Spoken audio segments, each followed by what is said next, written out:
And I am back again. And a bit out of focus, I see.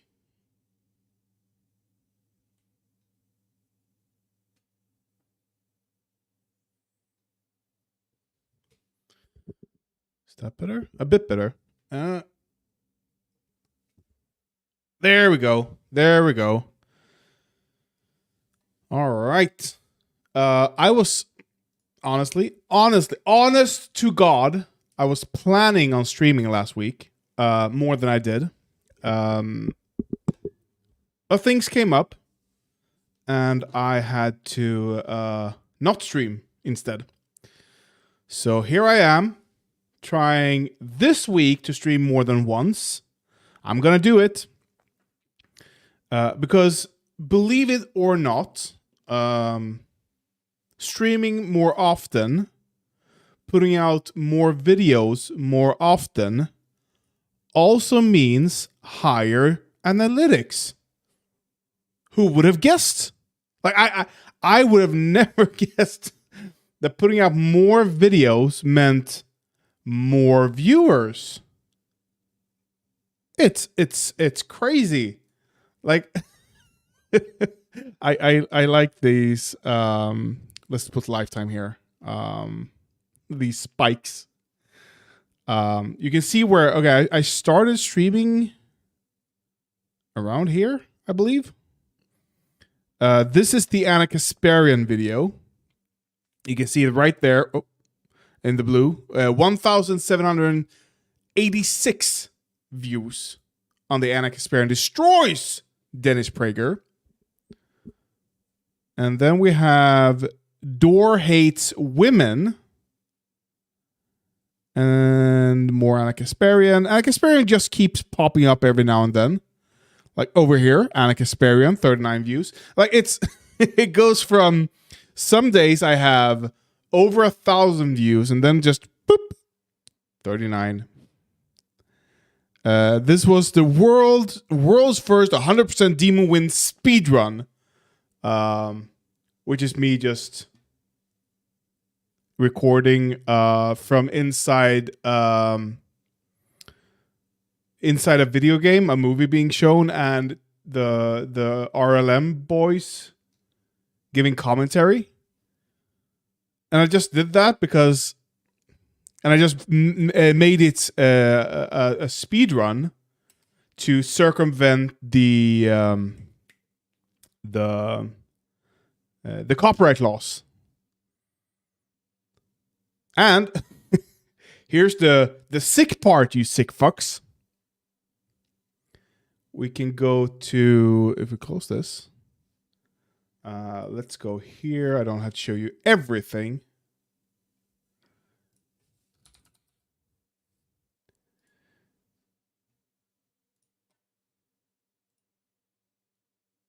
Can I blur the main image, perhaps? Never mind. I'm not going to show it then. Engagement. Okay. So we have, this is the start. Most people, 31% of viewers just drop off immediately when the movie starts, pretty much. Like it's in the beginning. So I'm guessing most people like they're too quiet to hear them. And then there's a spike here. I'm not gonna show the spike. Let's see if we can't get. Okay. I'm gonna see what I can find here.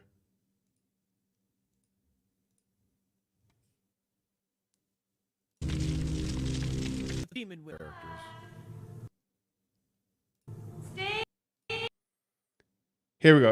Okay, this is a good one. This is a good one. If you continue from here, you'll never guess what you see. Booba. Big booba.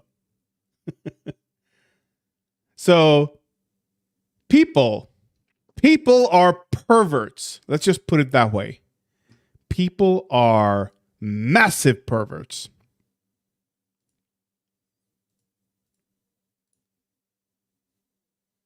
But just go back to the... Nope, wrong one. See more. There we go. And Lifetime. Okay, so that's Demon Wind. More Anna Kasparian, more Demon Wind.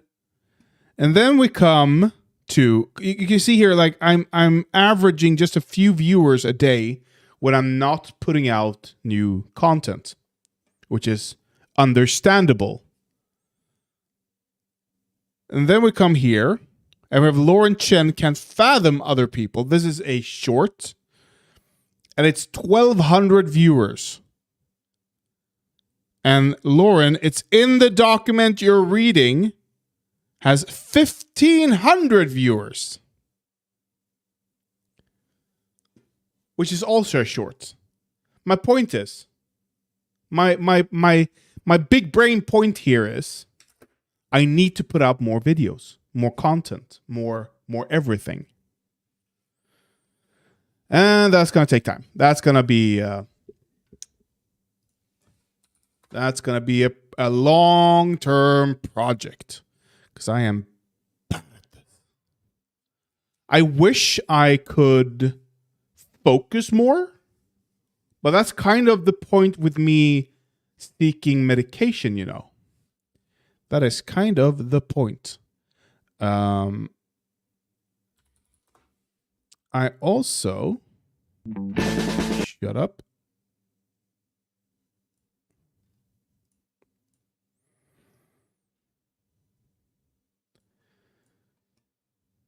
I want to show you guys. I fooled the one, the only Vosh. The Vosh man. I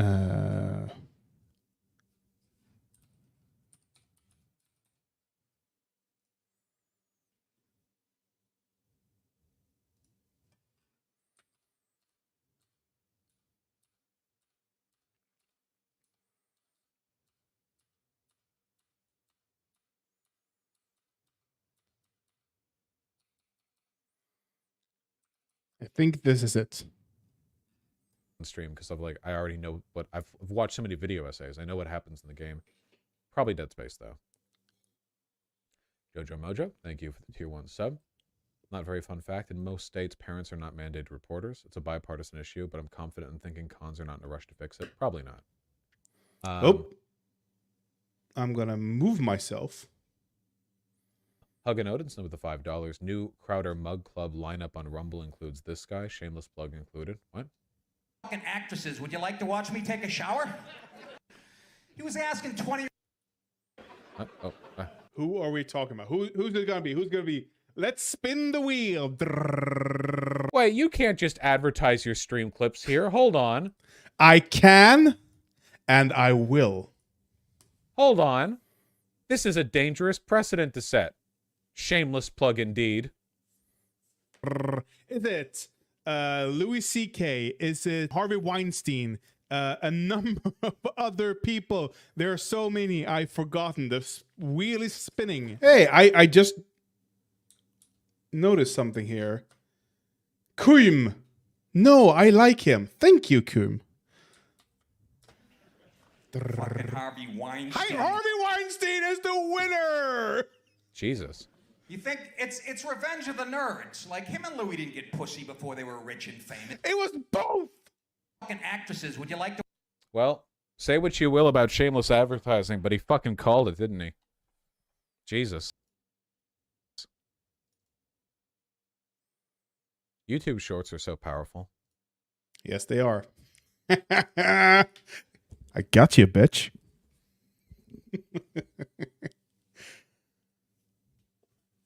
Wait, did he like it? I didn't notice that. When did that happen?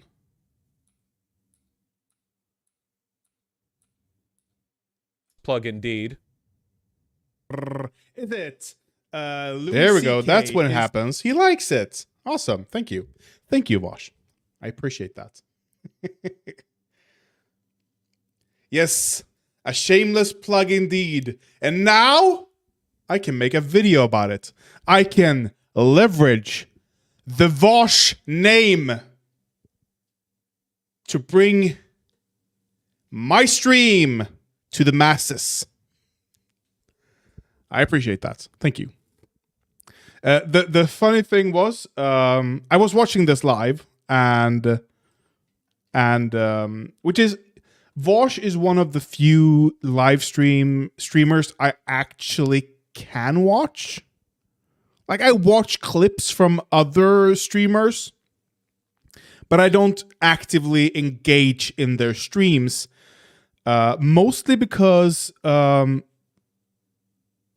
unlike other streamers, Vosh keeps his streams short, relatively. I mean, we're talking hours still. But he tries to. He doesn't just chimp off of other people's streams or other people's content. He tries to make it actually have commentary on it. He doesn't just watch someone he agrees with, which I appreciate a lot. Like, I tried to watch a Destiny video once. I've watched some of them, but and he has, like, people just drop in his call and try to, like, just talk to him about random shit that hasn't got anything to do with the video he's watching, that hasn't got anything to do with the shit he's watching. Vosh doesn't do any of that. He keeps it to the point. He tries to keep it to the point, at least, when chat doesn't derail him. And he doesn't allow for people to just orbit him, unlike Destiny. I don't think there's truly any Vosh orbiters. Like, there are streamers he's friendly with. There aren't streamers he is friends. Well, unlike maybe Conyer and stuff like that. But he's how do I formulate this? Unlike other streamers, he doesn't leverage other streamers to help his stream, and he doesn't allow other streamers to leverage his streams for views. So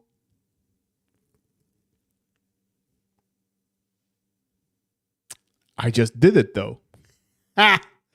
I just circumvented the system. And the funny thing is, everybody afterwards were trying to send him clips. I don't think they sent him clips of themselves like I did. But still, he's like, no, fuck it, stop. No more clips. No more clips. I don't know. I found it funny. I appreciate me being able to leverage you for exposure. And now I'm going to do the same thing again. Yeah. I want to talk about one more thing. I think it was from this the same stream. Let's see here.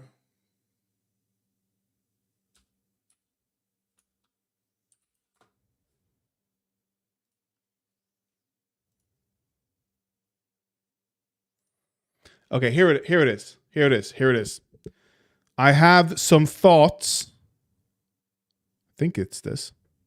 I guess I've probably only had like Lunchables bologna. I don't know. What's PBD again? What is PBD? Patrick Bet David Valuetainment. David Packman and Sam Cedar went on recently. Do I know any? Have I ever seen anything from this person?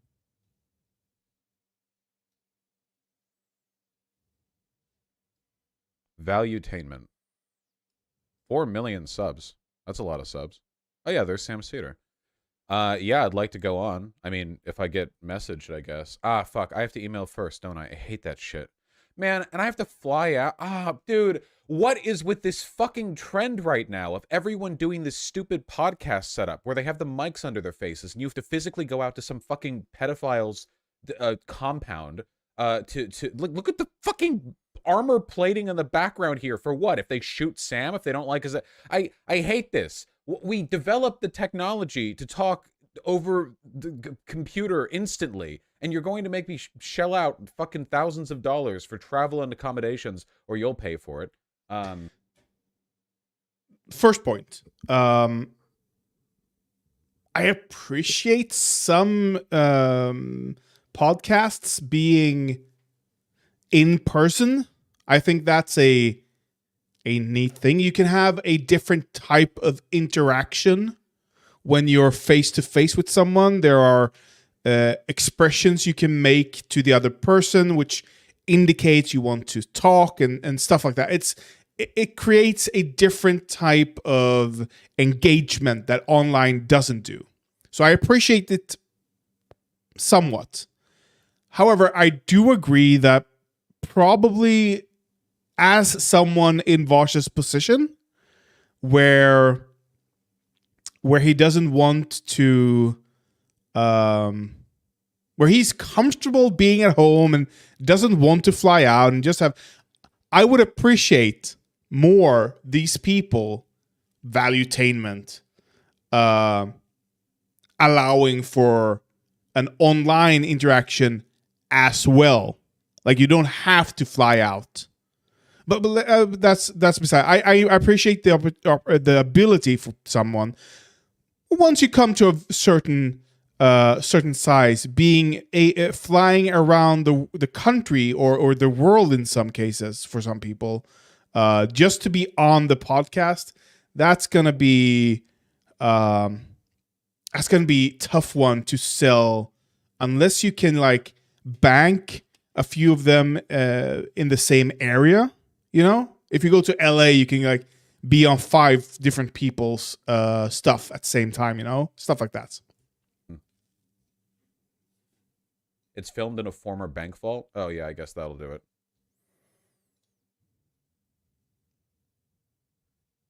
It's a work expense, write it off. I fucking hate flying. I hate flying so fucking much, man. This is what PBD is in a YouTube short? Okay. I remember one time I came home, I said, Mom, are we Democrats or Republicans? I was 14 years old. And the teacher's talking about politics. I said, are we Democrats or Republicans? She says, we're Democrats. I said, cool, we're Democrats. With respect, somebody in your profession should enjoy travel, lol. Why? I'm a live streamer. This is literally the least grass-touching profession on Earth. That's true. This is the most I'm not leaving my desk profession on Earth. Why would I, like, oh yeah, dude, instead of having a call that lasts 2 hours, instead, why don't you book out 3 days for travel so you can, why? So they can keep their cutesy fucking podcast days? Oh my God. Why are you so lazy? It's not a laziness thing, man. Travel makes me fucking queasy. It makes me sick. I feel like depressive the entire week after I fucking hate travel. I've always hated travel. I've always been like that. And then I get into fucking live streaming, and it's like, woo, okay, finally, I can do it. Most jobs don't require you to travel, you know. I'm not like a business consultant. Why? Literally autism. Come on, get to the point. Doing Do it. Stuff in the world makes you depressed? Are you fucking retarded? You're not doing stuff in the world.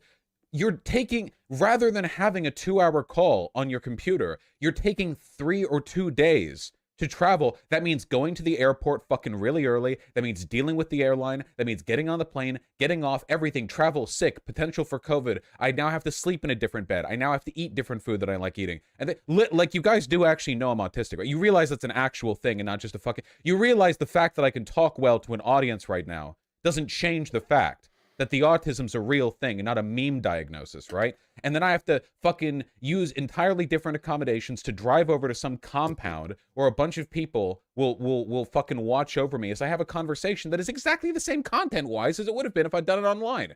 And then I have to go back, and that means that I lose out in stream time, and it means that I'm not comfortable the entire time. It's like, it's so unnecessary. And it's also they can keep their stupid fucking podcast mic aesthetic. And this is, by the way, this has only been coming back up in the past, like, year and a half. Apart from Tim Pool, I remember a couple of years ago, everybody just had online appointments, and it wasn't just COVID. Even before fucking March 2020 or whatever, people would just call in because it's normal. Like, that's what you do. Not to mention, man, like I'm gonna perform way worse in a conversation if I have to fly over there because I'm like uncomfortable the entire time beforehand.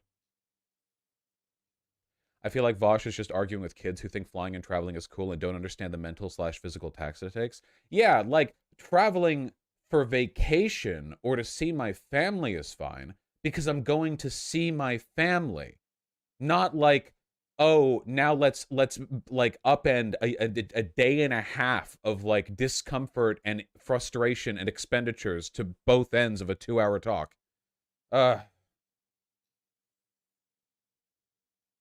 People assume you'd like it because you can afford first class. I don't take first class. Are you fucking crazy? Okay, he's been rambling for a bit here. The thing I want to talk about here, I just want him to lay out his thing before I spoke here. This reeks of ableism to me from his chat. Like, I don't usually talk about ableism here and ableism there. People calling other people fat and that being ableism.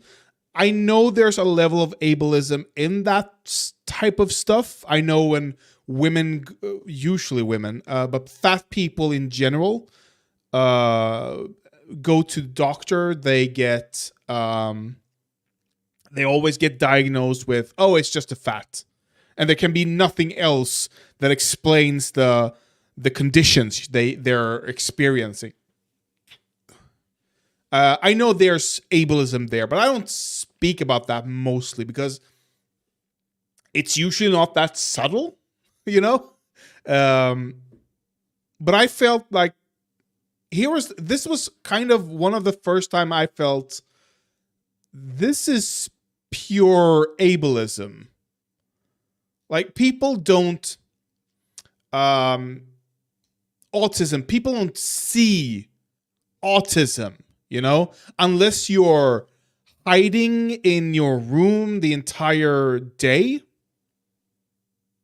which is kind of what Vosh does. That is his job. He's just hiding away from the world. He's just an eloquent speaker. But that's just his niche.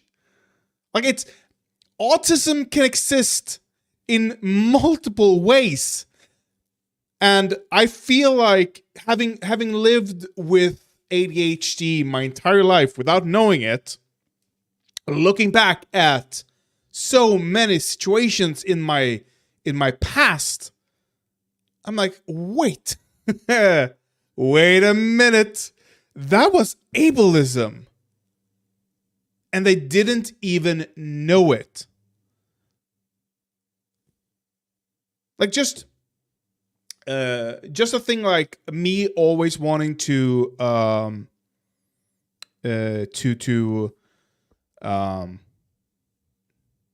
maximize efficiency in a task.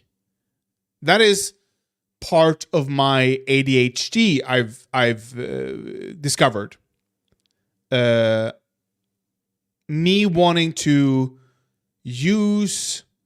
do as little as possible on boring fucking tasks is part of my ADHD.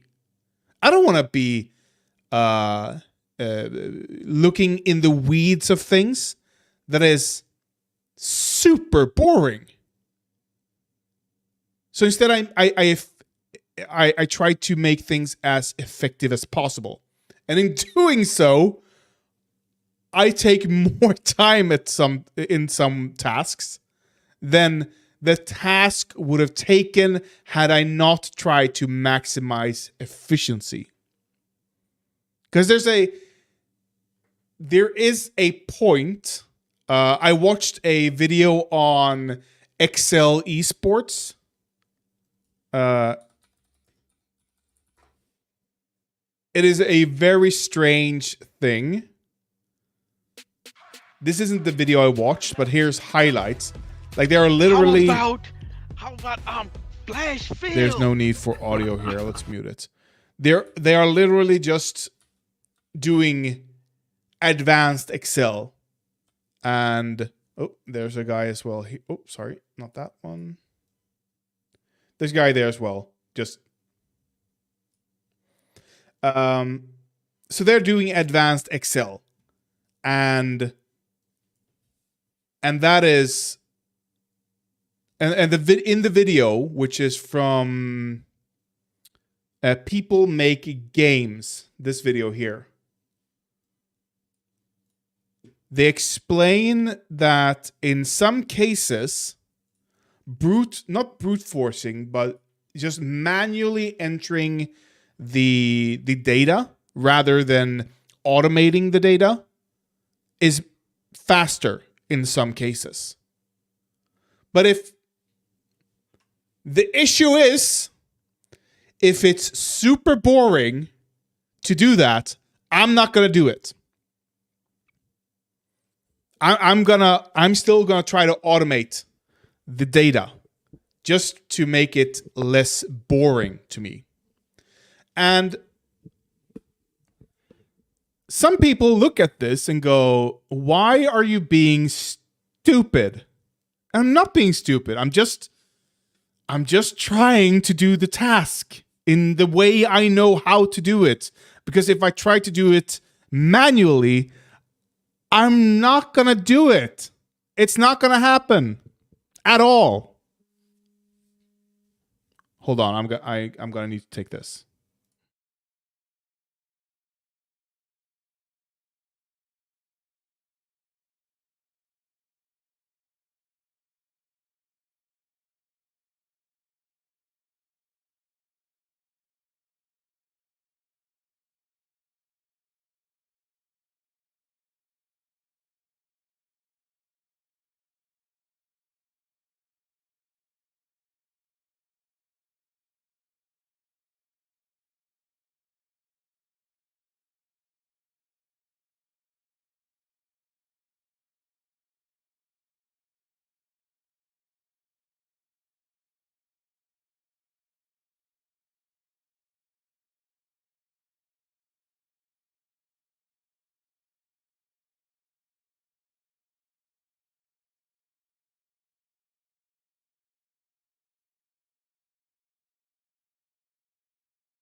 Okay, that was my girlfriend. Where was I? Okay, the overall, the point is that people who don't have an invisible disability like autism or ADHD or I don't know, a number of neurological diseases, even though this is better, people are better at this, even alcoholism. If you're a sober alcoholic, people are generally better at respecting that, even though the science shows that as an alcoholic, you actually can drink. Like you can learn to keep yourself at a reasonable level, even though you're an alcoholic, apparently. I don't know. I just found it very interesting to see this type of ableism on display from people who are fans of the person having the disability, just because he is eloquent. That kind of erases everything else going on in his life. He likes fucking dino nuggets. He is a child. And people think he's gonna enjoy traveling? No, of course he won't. I enjoy traveling, actually. I do enjoy traveling, though. One year I flew so much, and by so much I mean 6 times, that I was pooped. I was so fed up with flying after that.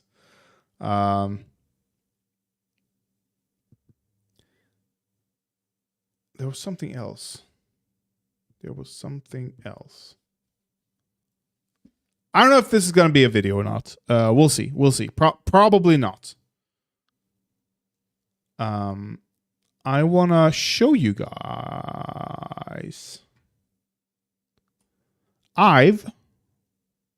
Okay. I haven't abandoned my previous game that I was working on. It's not abandoned. It is on pause. And the reason it's on pause is because I can't draw for shit. And I feel like I need to draw in order to model correctly.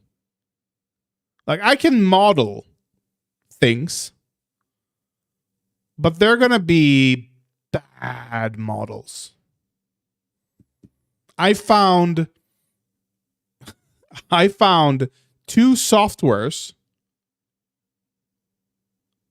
one of which is a making it easier to rig a character, like super easy to rig it, or rig a humanoid, I should say, which is very helpful because rigging is a pain in the ass, but it automatically rigs. Maybe you need to do a little bit of cleaning up with the weight painting, and that's just what area is affected by what hinge and stuff like that, so it folds correctly, you know. So all that is taken care of, and then I found a software.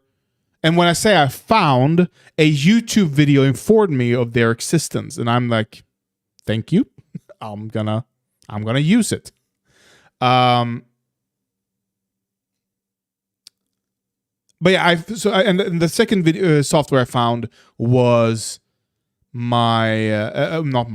was a animation software that was free to use up until, like, you had a certain number of seconds per clip, which is fine by me. I'm not going to use it for any long animations. They're all going to be just loops, you know, for the most part. Or I can just break down you jump down, the landing, the standing up, and all those are going to be different clips, you know. So they're short clips, and then I can link them or I can stack them in the game engine. And the animation software uses AI, so when you stretch out your hand, it follows with the shoulders and the hips, and it moves the rest of the body in a natural way, so it doesn't look like you're just stretching and then you don't twist anything, you know, stuff like that. So it's just a very helpful type of AI, which is how AI should be done, you know? That's the epitome of AI. Anyway, I've abandoned, I paused it for now until I can figure out a workflow that works for me. And instead, I have a second type of game that I have been thinking about for a long, long time. And when I say a long, long time, I mean months. It is the idea for the game came from a board game called Captain Sonar. And this game is a team-based game. You are two teams. And every team has 4 different roles. The first role is the captain, of course, who makes all the decisions pretty much. And the captain's role is to decide where to go. Then we have let's see if we can find. Here we go. The captain plots out on their sheet how they are moving. And it's real time. It is real time. So they say out loud north. And then their teammates, which are usually 3, because there are 4 roles in completion total. It doesn't have to be, but I think you can play it on 3. 2 is going to be very hard. But I think 3 is still, because 1 role is very mid. Let's call it. It is very low engagement on that role. So you have the captain who calls out and draws their line of movement, and then you have you have captain, I believe the commander, perhaps. No, the signalist. That's the name. The signalist, whose role is to listen to the other team's captain when they call out their directions and trying to figure out where on the board they are, you know? And then you have the machinist, who this is the most boring of all the roles. Their role is to you can see here when the captain yells out west, north, south, or east, they have to do certain things here. And when they fill out, I don't remember exactly, but when they fill up a certain number of slots, the engine stalls, and everyone, you can see over here, everyone has to outline their ship's the ship parts, and then they hand it over to the other team to sign it, to say this is approved, you have done this correctly, and everyone does that, and then you can wipe the slate clean of the boat and it runs perfectly again. Like it's a rinky-dink boat, submarine, that has to be repaired at times. And then you have here is the weapons expert, let's call them. I don't remember the role's name.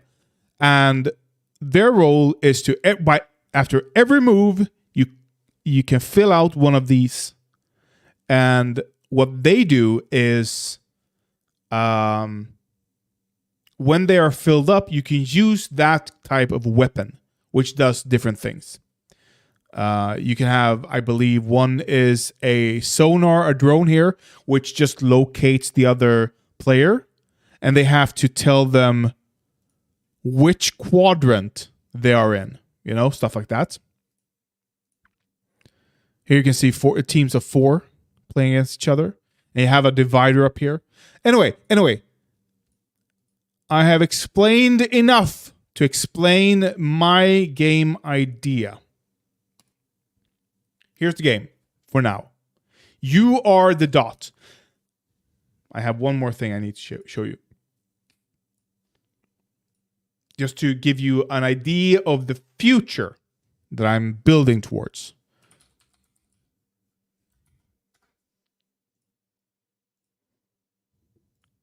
Come on.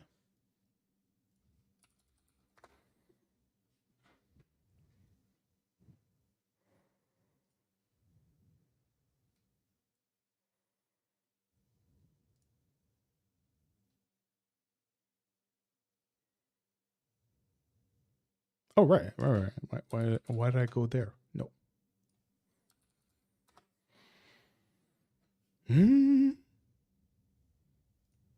So I actually used AI for this. I can just show you guys. I actually used AI to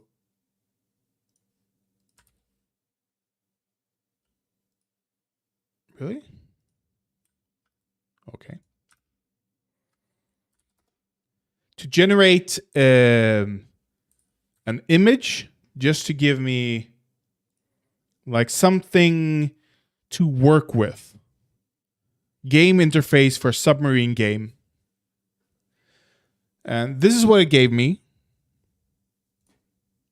A few different options. I like this for that thing. And I actually like the color scheme quite a lot. There are things to work with here. But that's not what I chose for my Photoshop. It's just rudimentary. Here's the game idea.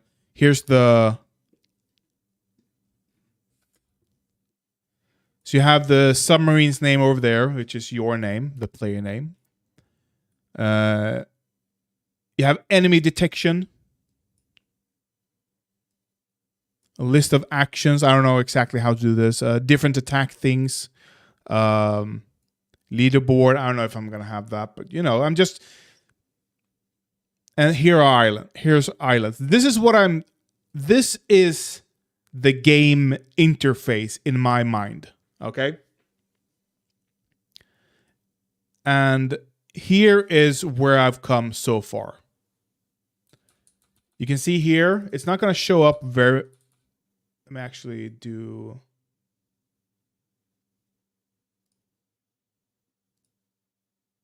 Low resolution. I actually want to have a... Let's do 500 by 500. Yeah, that's... Yeah. This is kind of what I'm envisioning, And I'm going to have a... you see here, heat generator. This is just rudimentary. Oh, that's actually going to be a collision. But I haven't gotten that far. But you can see here, if I stand still, it goes down. And if I move, it moves up. And if I overheat it, I can't move. I'm stalled until... So this is going to be live. It's going to be multiplayer. There's no physics involved in this, thank God. Maybe I should do that. I don't know if I'm going to be... Let me just try one thing here. No, the tile map. That's what I want. And 0.5, I think. How does this look?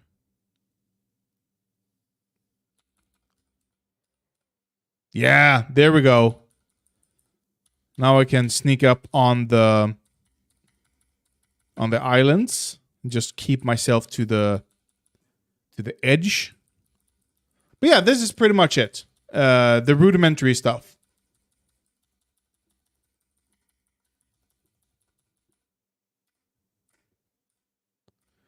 And then you see, so you're gonna know when someone has targeted you. It's gonna be a little glare, and you're gonna have to scramble to get away from there because there's a missile incoming. So it's gonna be multiplayer. It's gonna be very low tech. It's just a proof of concept. I have 2 different paths beyond this. Like I can envision this as a arcade game even. Because once you have to, once it stalls, I think it's not just going to be a timer going down. You have to do something to keep to repair it, you know. When you want to launch a missile, there's things you have to do to get that, which means you can't move, and stuff like that. So I can see two paths. One is virtual reality 3D. I think it would actually work quite nicely in a virtual reality 3D game where you're inside the submarine and you can look at the screen and you have to go back to launch a missile. You have to go there to do that. You have to go there to do that, you know, stuff like that. And it's just a cramped, small, one-person submarine, you know, but still. And once the engine breaks down, you have to repair it, you know, screw some screws, patch some leaks, stuff like that. The other path I can see going down is an actual arcade game where you have buttons to move the boat. You have a CRT screen, and the actual top of the arcade looks like this. I can see that being kind of cool, actually. And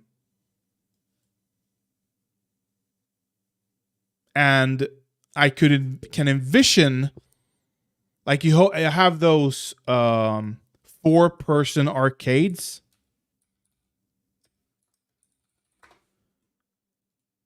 Let's see if I can find one.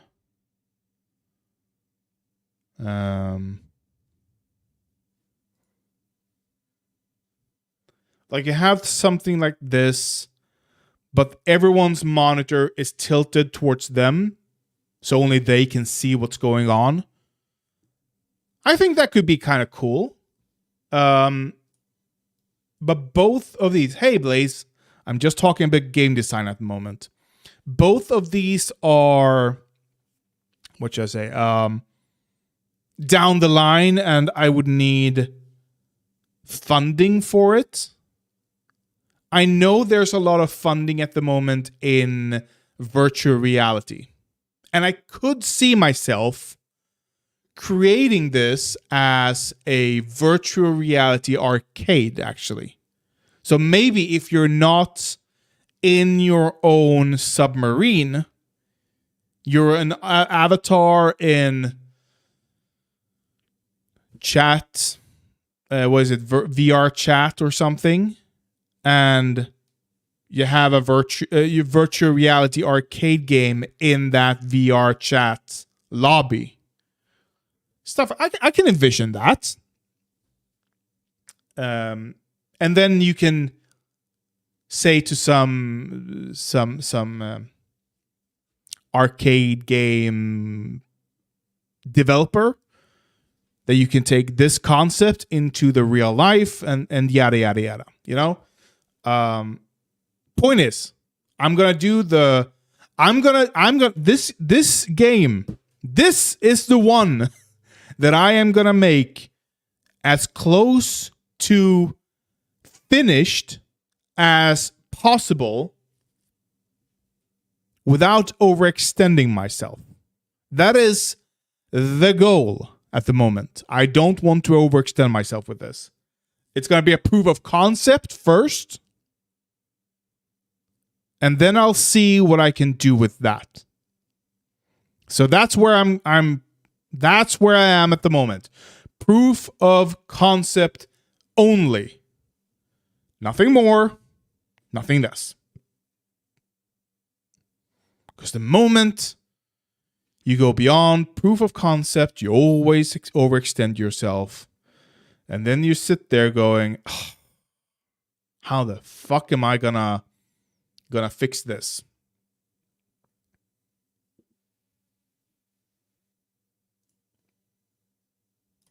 But I actually think this is doable.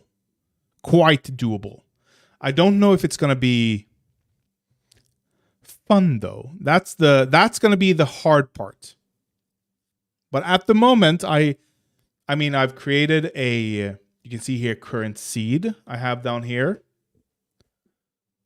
Load, you bastard. Why aren't you loading? There we go. So if I go into here, you can see this is one seed, and then you have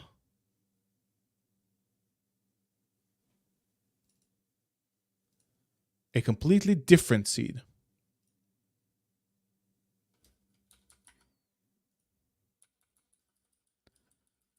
Yeah, boy. That's what I'm talking about. But at the moment, you can also just walk on land. You can go outside the bounds of the game. You know, it's not perfect, not by any stretch of the imagination. But I'm working on it. I'm working here.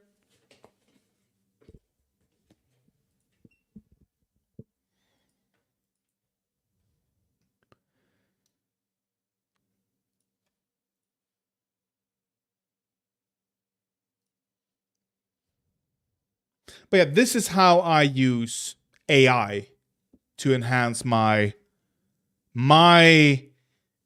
ability to create games.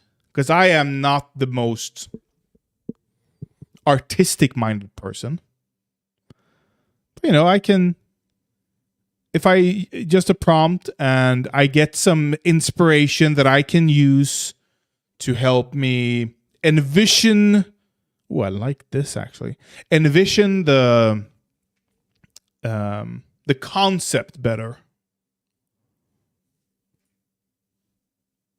I actually really like here, I can having the boat here. You can see which part is destroyed. Maybe I'm thinking of the middle screen being you have to switch between different things.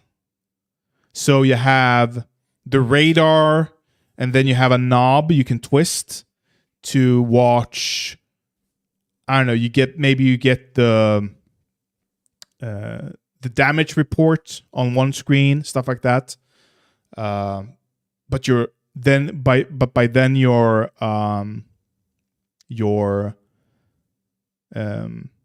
blind to the outside world, stuff like that.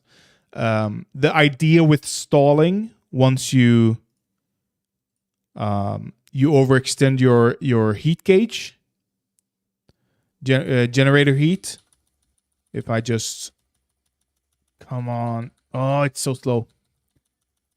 The idea is you should have some ability to run away, but if you hurry up too much, you're stalling.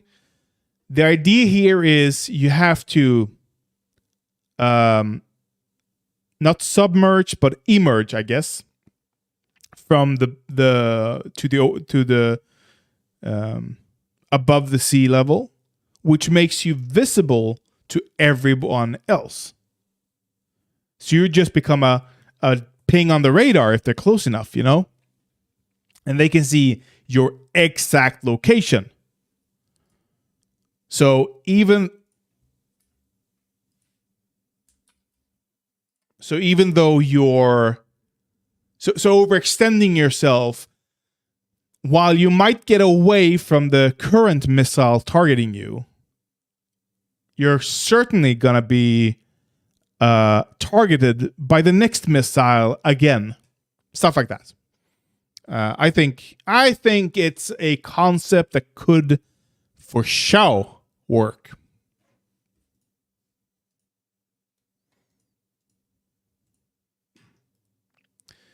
Let's see here. Okay. BBC. Wait, this is it?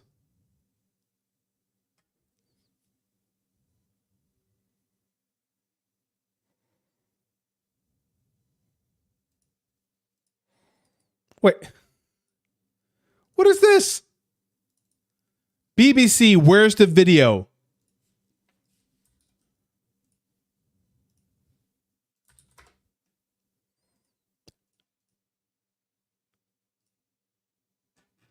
Is it blocked because we're in the EU?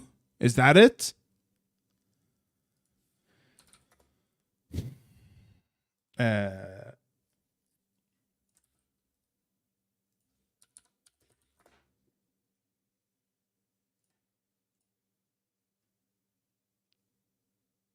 Why?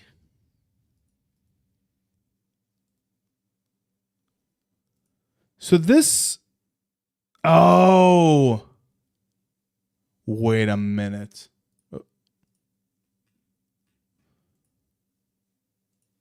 Right. Okay. I jumped the gun a bit, but that's okay. That's okay. CNN recently put out an article talking about digital blackface. What's digital blackface and why is it wrong when white people use it? And oh boy, it's an article.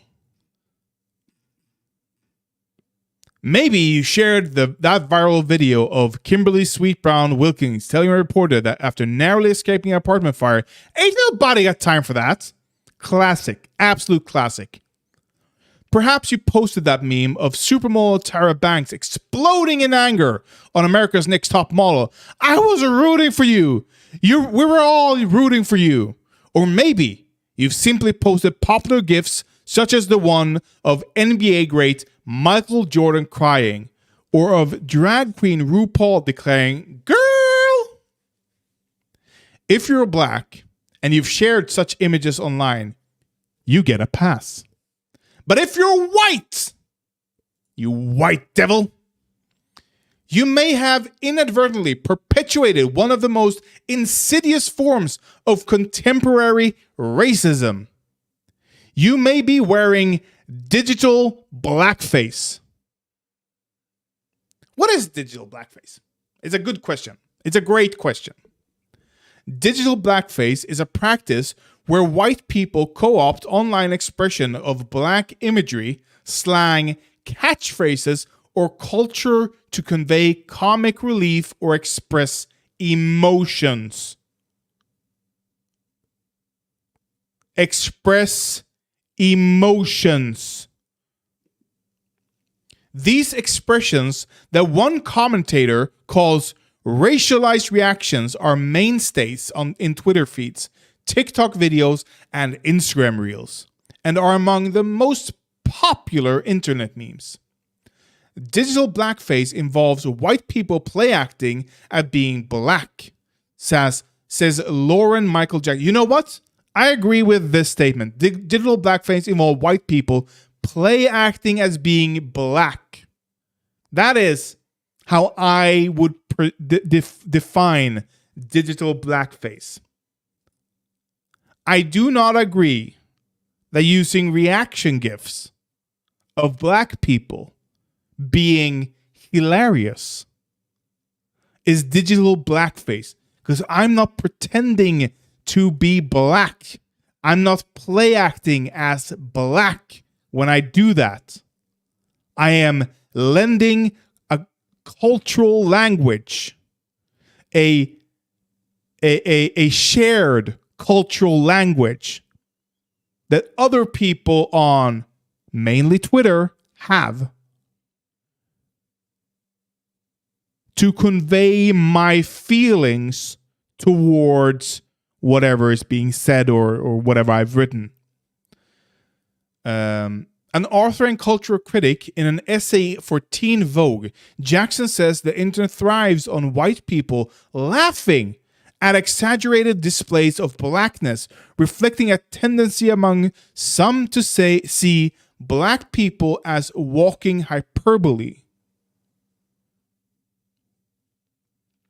I am sure that some people are using reaction GIFs in that way.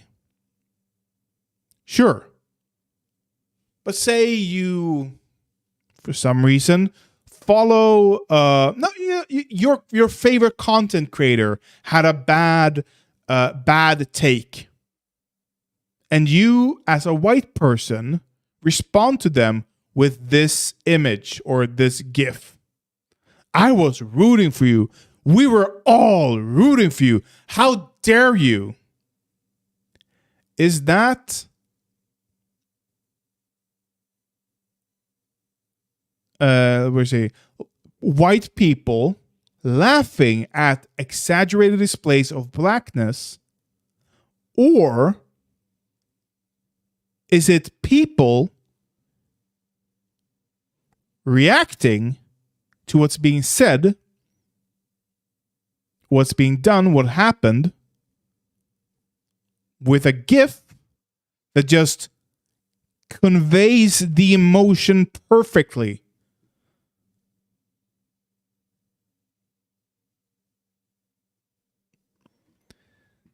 If you're still not sure how to define digital blah, blah. If you're still not sure how to define digital blackness, Jackson offers a guide. She says it includes display of emotion stereotyped as excessive, so happy, so sassy, so ghetto, so loud. Our dial is on 10 all the time. Rarely are black characters afforded subtle traits or feelings. It's reaction GIFs. There are no subtle traits or feelings in reaction. It's part of the game. Why would you like it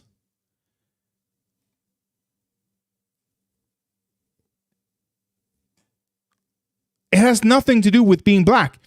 Black people, I'll grant you, black people are usually portrayed in media as being more happy, more sassy, more ghetto, more loud than white people. I'll grant you that. But that has nothing to do with the reaction GIFs being used. That is a media critique. That is looking that critique lies solely on the media creation, not on the people using the reactions. Many white people choose images of black people when it comes to expressing exaggerated emotions on social media, a burden that black people didn't ask for, she says. A burden. Okay. It's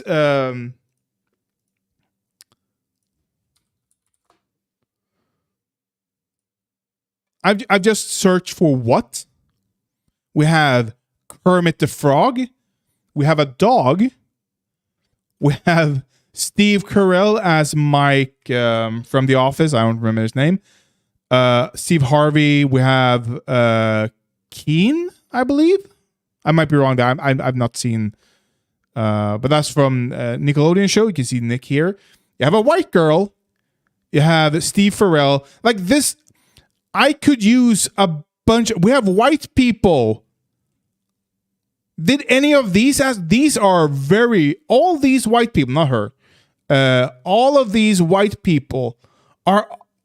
Maybe not her even, are regularly used as reaction GIFs. That is just, that is funny. Like, the one thing I'd complain about is the lack of representation from other minorities. Where are is he Hispanic perhaps? That's one.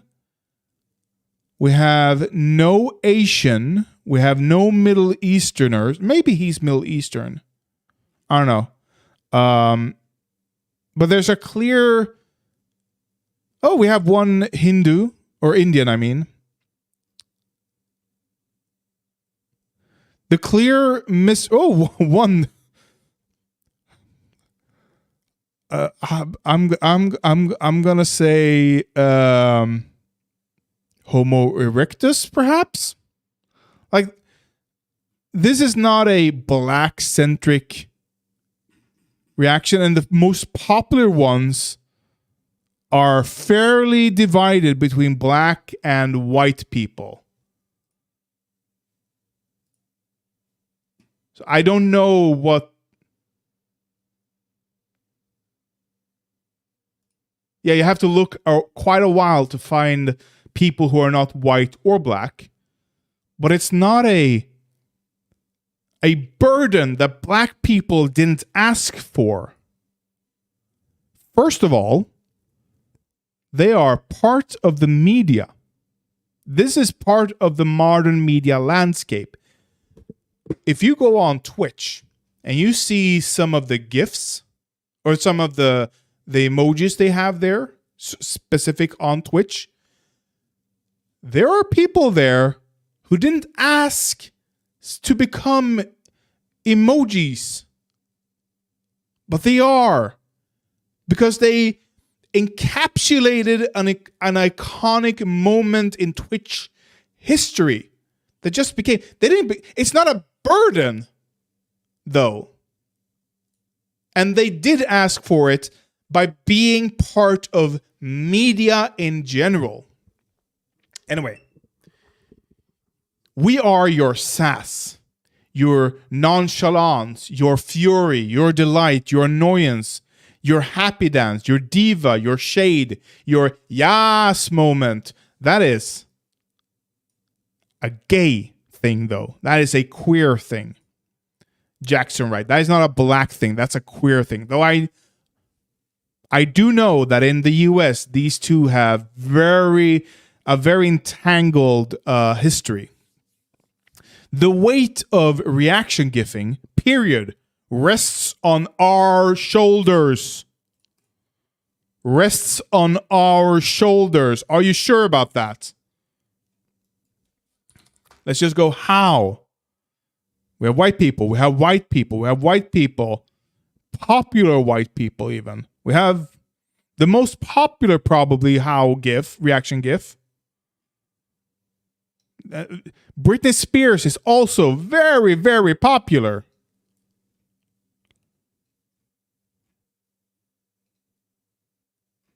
I'm not gonna lie. I'm sure most people use black people. I am sure that's a common thing. But again, that's a critique on the media landscape in general and not on people using that... Wrong way, of course. Not on people using that reaction GIF in particular. White digital blackface is wrong. Some may say posting a video of Sweet Brown saying, "Oh Lord Jesus, it's a fire." I don't know. Sweet Brown Jesus. Sweet Brown? I don't know which one this is. Okay, that's the one. It's just for laughs. Who overthinks? Why overthink it? Why give people yet another excuse for labeling white people racists for the most innocuous behavior? That's a good question. But critics say digital blackface is wrong because it's a modern day repackaging of minstrel shows, a racist form of entertainment popular in the 19th century. What? That's when white actors, exactly, white actors, faces darkened with burnt cork, entertained audiences by playing black characters as bumbling, happy-go-lucky simpletons. That practice continued in the 20th century on hit radio shows such as Amos and Andy. Here's the thing, though. Nobody posting reaction GIFs claim to be black. They're not making fun of the black person. They're not denigrating the black person in the reaction GIFs. For the most part. I'm sure it happens, but for the most parts, black people exist online. Give us options to include everyone. Yeah. Like, it's... This GIF, this is a fairly popular GIF. If I post that, Like, do I, as a white person, just need to find the exact same, but with a white person instead? Do I need to... Where's the face? And just give it, and just to give an option for a white person instead? Is that what we're talking about here? Put simply, digital blackface is 21st century minstrelsy. Is that how? Minstrelsy? Okay. Historical blackface has never truly ended, and Americans have yet to actively confront their racist past to this day, Aaron Wrong writes in an academic paper on the topic. In fact, minstrel blackface has emerged into even more subtle forms of racism that are now glorified all over the internet. Wong says that digital blackface is wrong because it culturally appropriates the language and expression of black people for entertainment, while dismissing the severity of everyday instances of racism black people encounter, such as police brutality, job discrimination, and educational inequality. What? While dismissing the severity of everyday instances of racism black people encounter. I'm going to go out on a limb here and say that CNN, this John Blake, has read this. I was going to say the whitest person I've seen because he looks white there, but he is not, distinctly not white. He has read this article, this paper, and like always, that always happens, which always just radicalizes people to the other side. He has decided that this is not a critique of systems, but a critique of individual people. Because if I take these statements, historical blackface has never truly ended, and Americans have yet to actively confront their racist past to this day. That's a system. If I take that as a systemic critique, perfect, no notes. If I take that as a critique of a person, of all individuals, now we've gone too far. Now we've gone too far. If we take, in fact, minstrel blackface has emerged into even more subtle forms of racism that are now glorified all over the internet. I can see that. I can see that as a systemic critique of media in general. Because this is a critique not of gifts, using perfect reactions to what people are saying and just like this one. This is a very personal, a very popular one. Like, how? But it's not a critique, but it's not on the part of the individual to curate more diversity in their reactions. Because there's no white person doing this. It's part of the media landscape to better facilitate those types of people. Allow white people to be as expressive as black people. You know? And this culturally appropriates the language and expression of black people for entertainment. Again, has nothing to do with the individual, if I read this correctly. While dismissing the severity of everyday instances of racism black people encounter. That is, again, I support BLM. I understand the severity. I understand that black people are get longer sentencing in court just for being black. So can I, because I have that understanding, can I use black people's reaction GIFs? Or is this a systemic critique portrayed as an individual people should do what is right? Most of the GIFs come from media anyway. If we had more diversity in media, like TV and movies, we would have more diversity. Yeah, exactly. This is about the media landscape, not about reaction GIFs. If I'm reading between the lines, because the explicit text of this article is about people. Defining digital blackface isn't easy. I would say digital blackface is when a white person pretends to be black. Period. Like the actors pretended to be black. There's a let's see if someone didn't I'm just gonna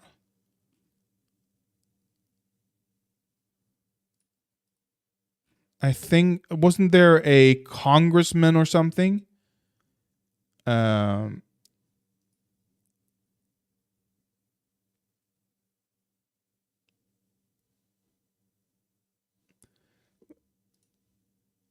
This guy said, same guy. Ciblo for this morning's activism from CNN. This isn't journalism. It's media malpractice, taking a critique's dishonest position, legitimizing it with unnamed experts, and writing with a standard of guilty until proven innocent. Does absolutely nothing to inform the public. My name is John Blake, and I'm with CNN.com, the online news site for CNN. I'm requesting a response from Governor DeSantis for anyone from his office to an article I'm writing about Governor DeSantis' decision to block the teaching of an high school advanced placement course on African American history course in Florida.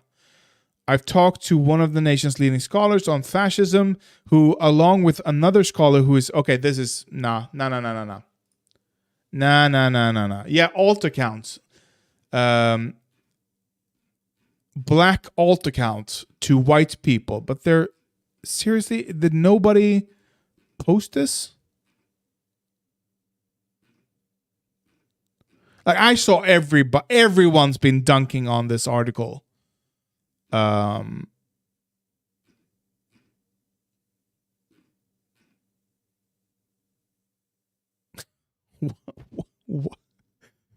Why?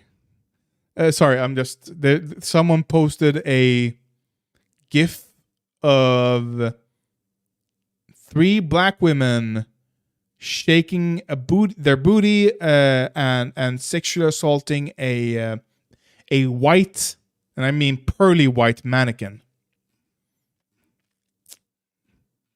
I'm not gonna lie, I'm not complaining. No, I'm not gonna find it, am I? Of course not. Let's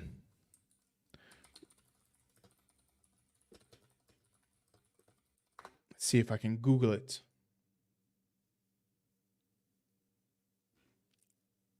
Here we go. This is digital blackface. I think everyone talked about it a few years ago when it happened. Was it 2020? I'm a black gay guy, that Dean Browning, and I can personally say that Obama did nothing for me. My life only changed a little bit, and it was for the worse. Everything is so much better under Trump, though. I feel respected, which I never do when Democrats are involved. I'm a black gay guy. Mm-hmm.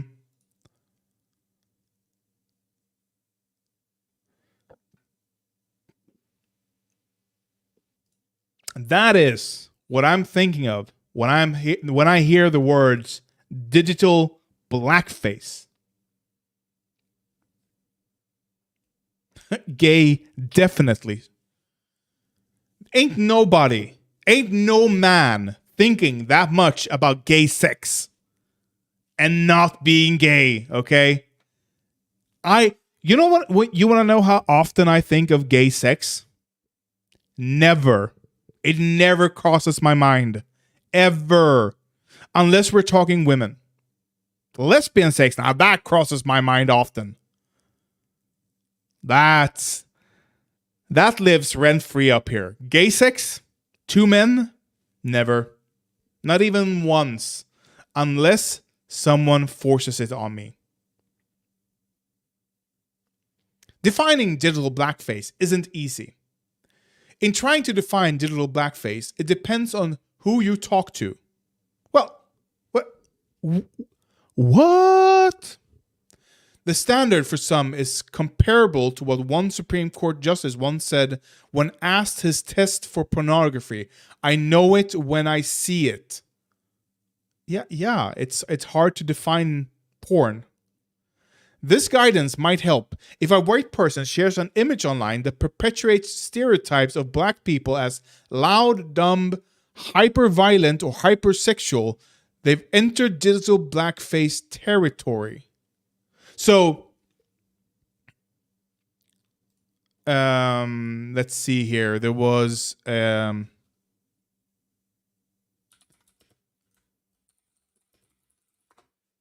see if I can find it.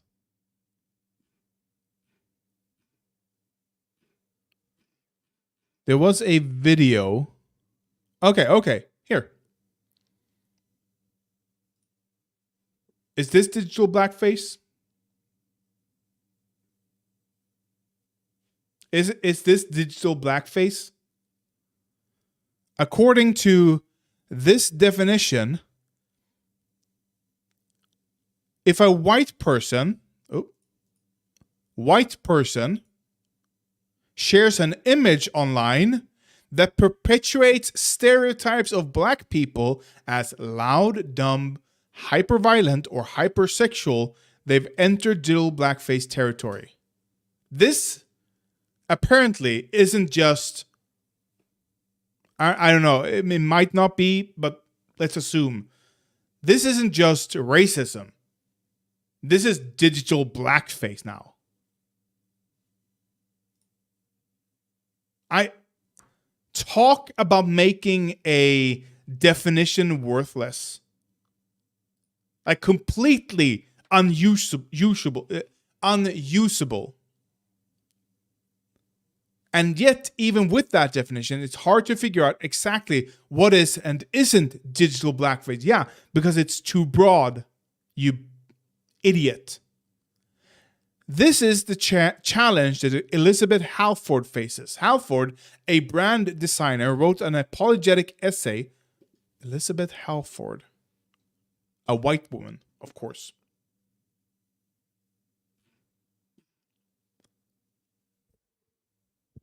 What is up with her face? Am I perpetuating digital malformities? Rachel Dolezal. Rachel. This isn't just digital blackface. This is blackface. I'm married to a black person. And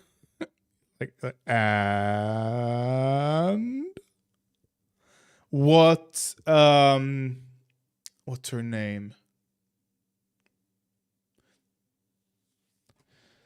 What's her name? The singer, she's very pop. Let's just do it. Female singers. She's bound to show up here.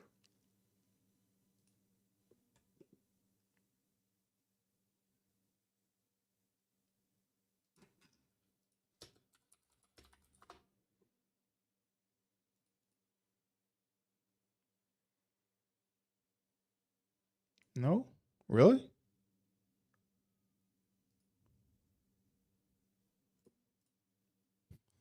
Why would you do this? Why? This is blackface. Oh my God.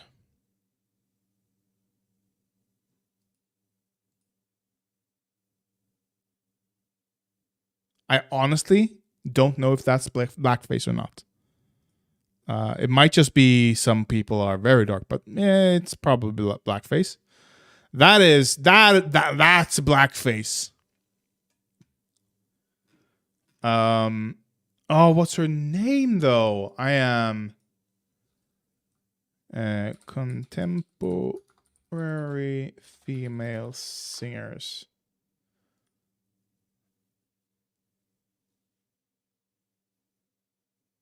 It's not her.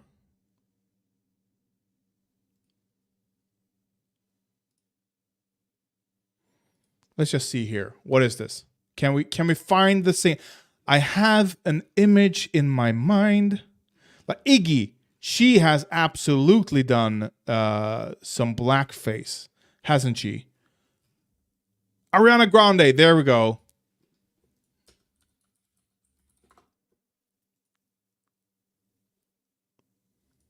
Like, this is her normally. This was her in a music video.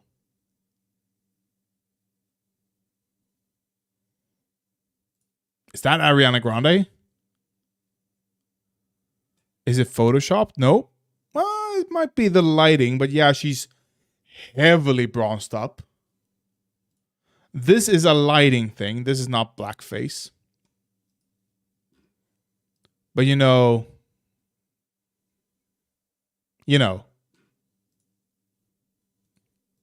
Oop, I didn't. You know. And Iggy Azalea, blackface. Didn't she also? Yeah, here we go. I saw this music video, like stills from it, and I couldn't tell that was Iggy Azalea. Like she has. This is. She is pale normally. It's not the same person even, you know? Anyway. Let's finish this article.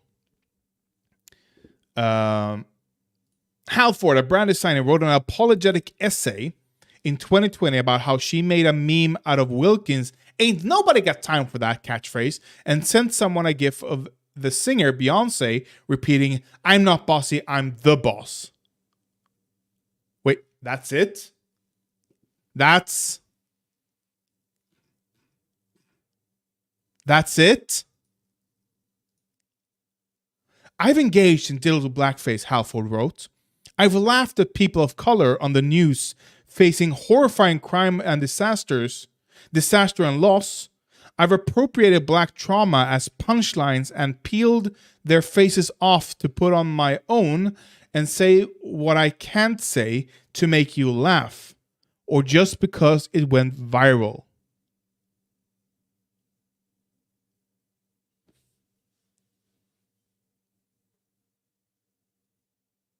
They said something funny. Hide your kids, hide your neighbor. No, hide your what is that? Hide your kids.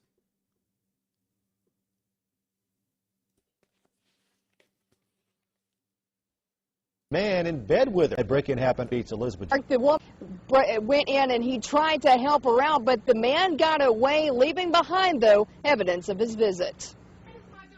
Kelly Dodson was asleep with her little girl inside their apartment on Webster Drive when I was attacked by some idiot from out here in the projects. Dodson says her attacker used a garbage can to climb onto the unit's ledge, open the upstairs window, and then he got in bed with her. He tried to rape me. He tried to pull my clothes off. Dodson struggled with her attacker, knocking over items in her bedroom. Antoine Dodson heard his sister scream and ran to help. Well, obviously, we have a rapist in Lincoln Park. He's climbing in your windows. He's snatching your people up, trying to rape them. So y'all need to hide your kids, hide your wife, and hide your husband because they're raping everybody out here. The attacker got loose. Like, I understand it's a tragic event, but the way he phrased it okay, let's put it this way. I think what we're seeing is actually white people being repressed. That is what I think we're seeing here. White people not being able to express themselves like black people do, because there's a greater allowance in subcultures, which black people are in America, to allow them to express themselves more freely. We can see the same thing in gay culture. We see the same thing in musical subcultures. The way they express themselves is unique to them and their culture. And what I think is we are seeing with the reaction gifs using black people is white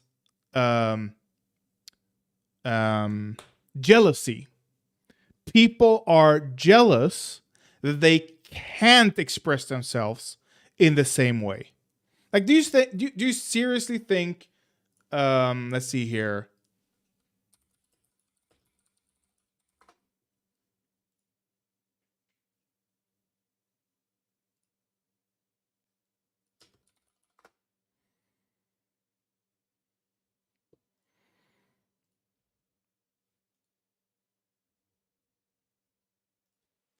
Do you seriously think that any culture that stems from this is gonna be open to novel ways of expression? There's a reason black people invented rap music. Because there's no fucking way white people would even allow their contemporaries, their friends, to express themselves the way rappers express themselves. Absolutely no way. And it's all because of this.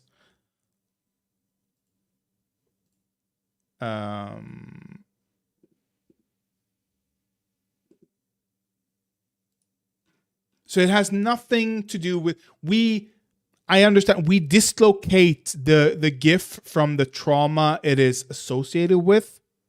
I understand that.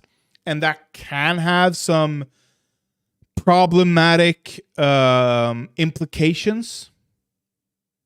For sure. But that is a very different very different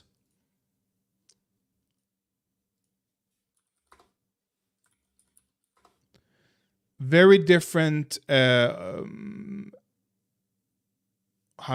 very different problem than me posting the Terry gif saying why.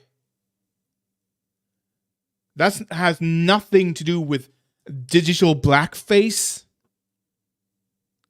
The two aren't even connected. It has to do with media desensitizing us from the news, really.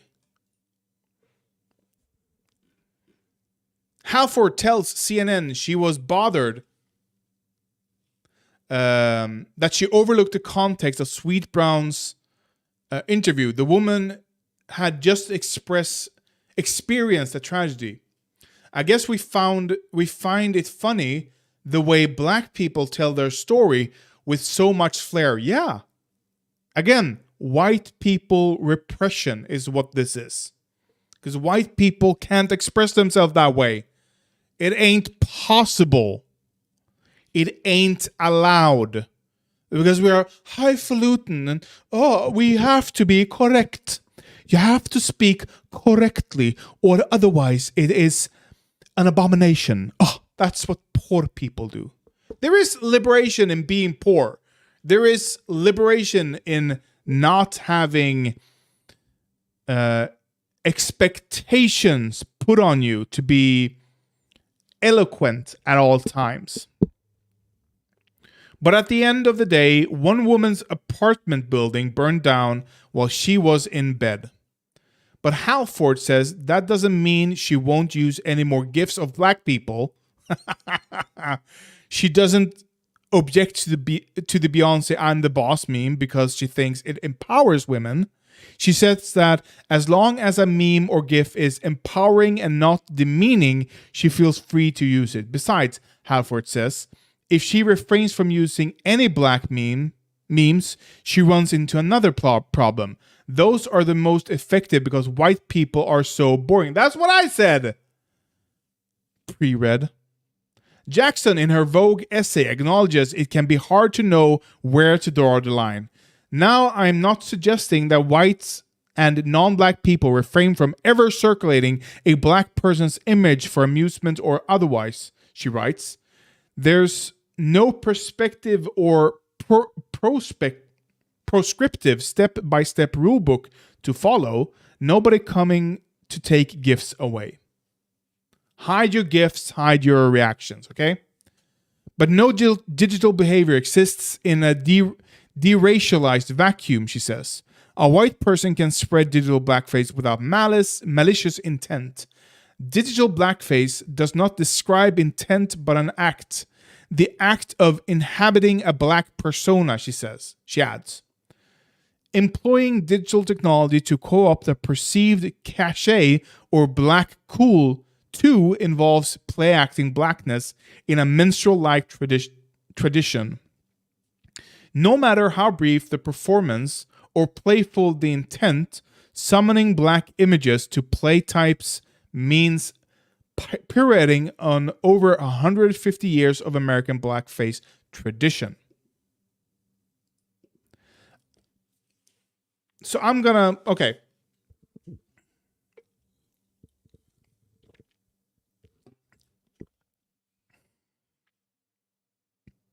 Yeah, I'm gonna say it.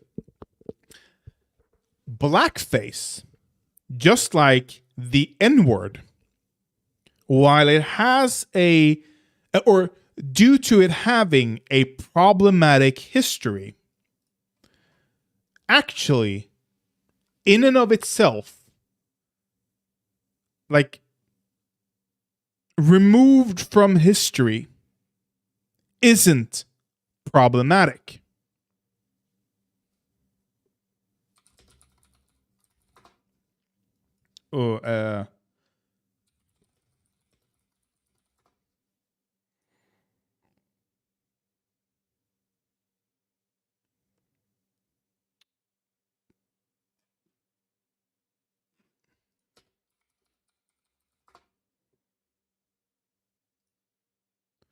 There's an image I wanna find.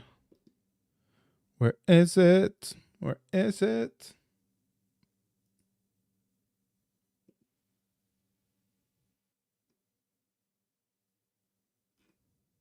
Nowhere? Really? Really?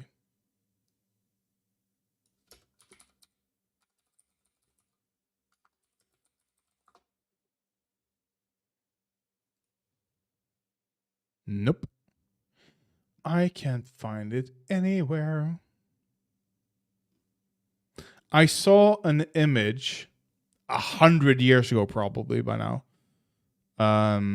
of a person cosplaying as Tiger Woods. And he did a bang-up job with the bronze on his face. Like, just spot on. There was no, in the image at least, there was no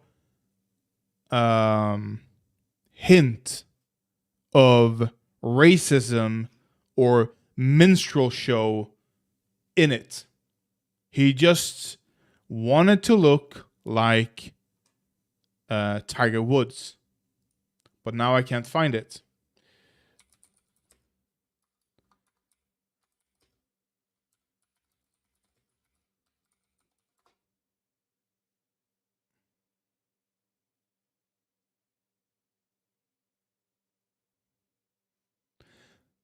Let's use this.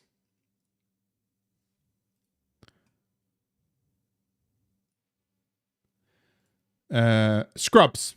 one of my favorite sitcoms of all times, used blackface, I believe, 3 times throughout the show. This disconnected from history is not a problem. Now, I understand, with history in mind, it is a problem. But disconnected from history, there is no racism on display here. In the show, for those who don't know, too early.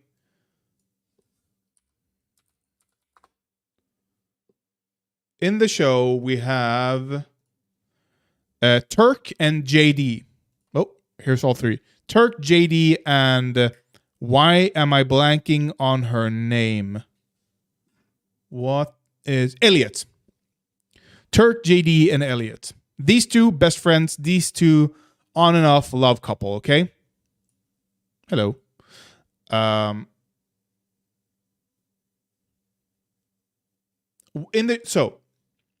They're walking down a corridor, JD and Turk, and Turk asks him a few questions, like imagine, and he always has flash.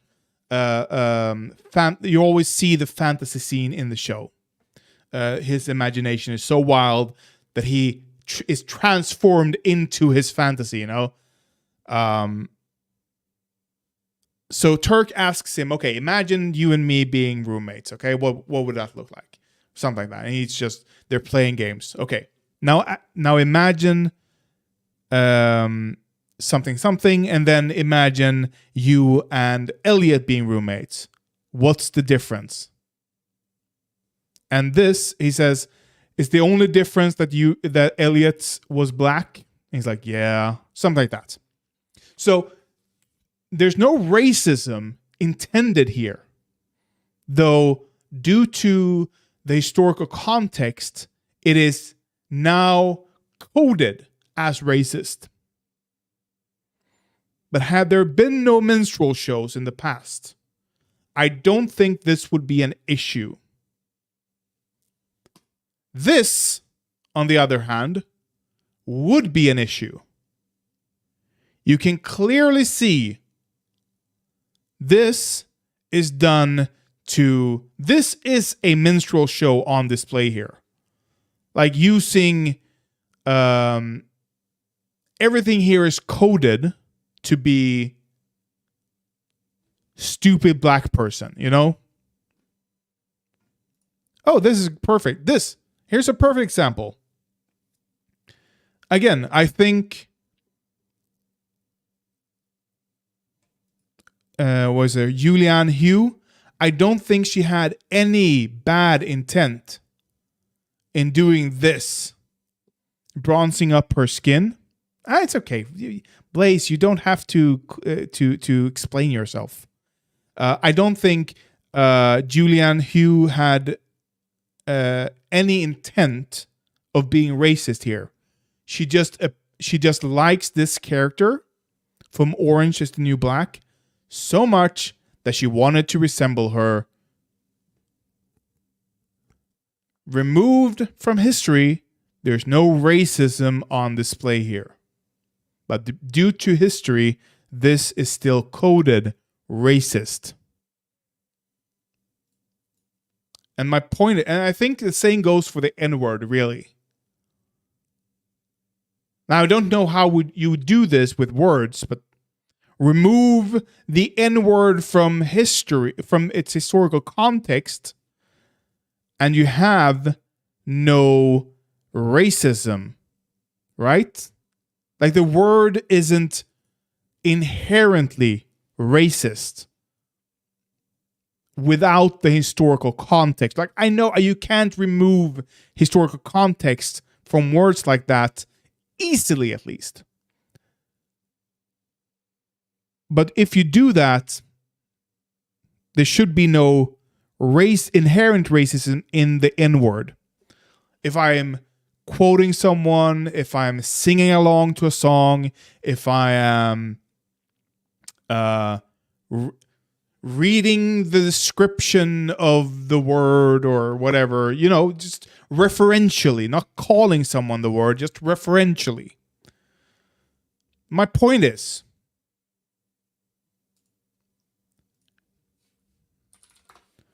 this is removed from the history of minstrel shows.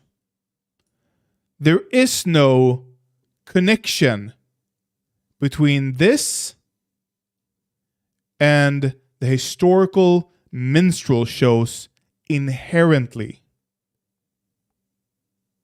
Right? Therefore, it is not digital blackface inherently. Like Matt Walsh using this. We might have some problems here. So what happened to Sweet Brown? Another challenge in defining digital blackface is that some of the alleged victims of the practice might chafe at being labeled casualties of racism. Consider what happened to the woman now known as Sweet Brown after she went viral. She hired an agent and appeared on The View and Jimmy Kimmel Live. An auto-tuned version of her original video now has at least 22 million views. Sweet Brown did go public with accusations that she had been exploited, but it had little to do with her race. Thank you. Good. In 2013, she sued Apple and an Oklahoma radio show over using her likeness without permission and producing a song sold on iTunes that sampled some of her catchphrases. Good. Is Sweet Brown the victim of digital blackface, or did she benefit from the exposure? Both, perhaps. Perhaps. It is possible. I don't think so, but perhaps. It's a tough question, but in the meantime, if you're a white person who is contemplating using a hold my wig,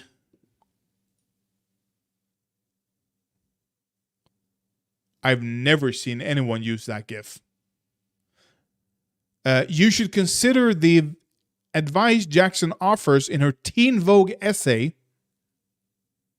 Teen Vogue? Really?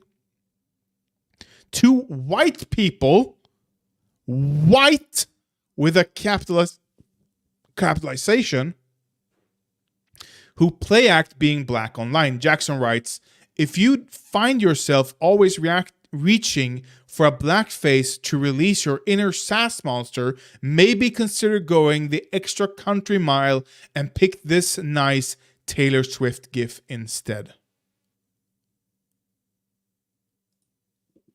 Okay, well, thank you.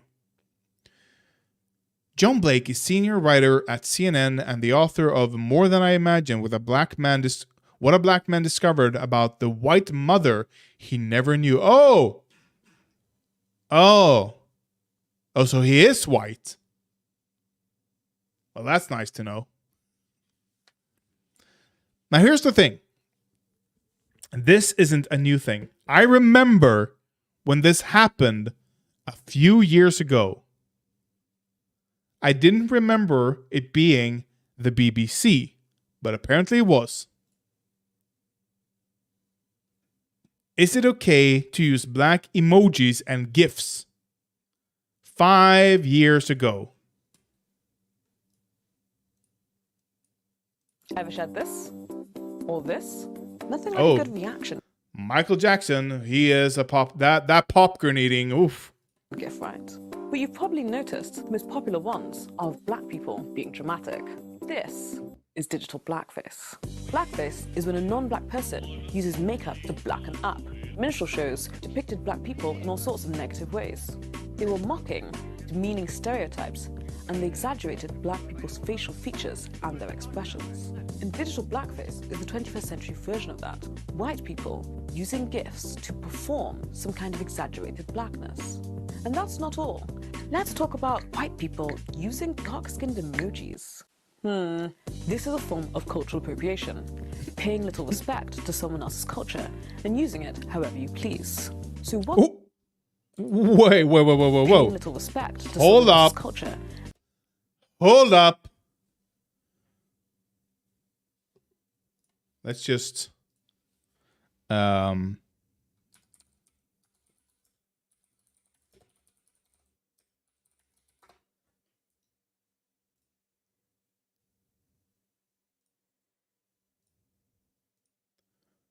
those who don't know it, of course. No, I don't want to save it. I'm going to open it. There is a long, long history of dreads in every fucking culture. This, for those who don't know, is a former Swedish cultural minister. Or minister of culture, I don't know.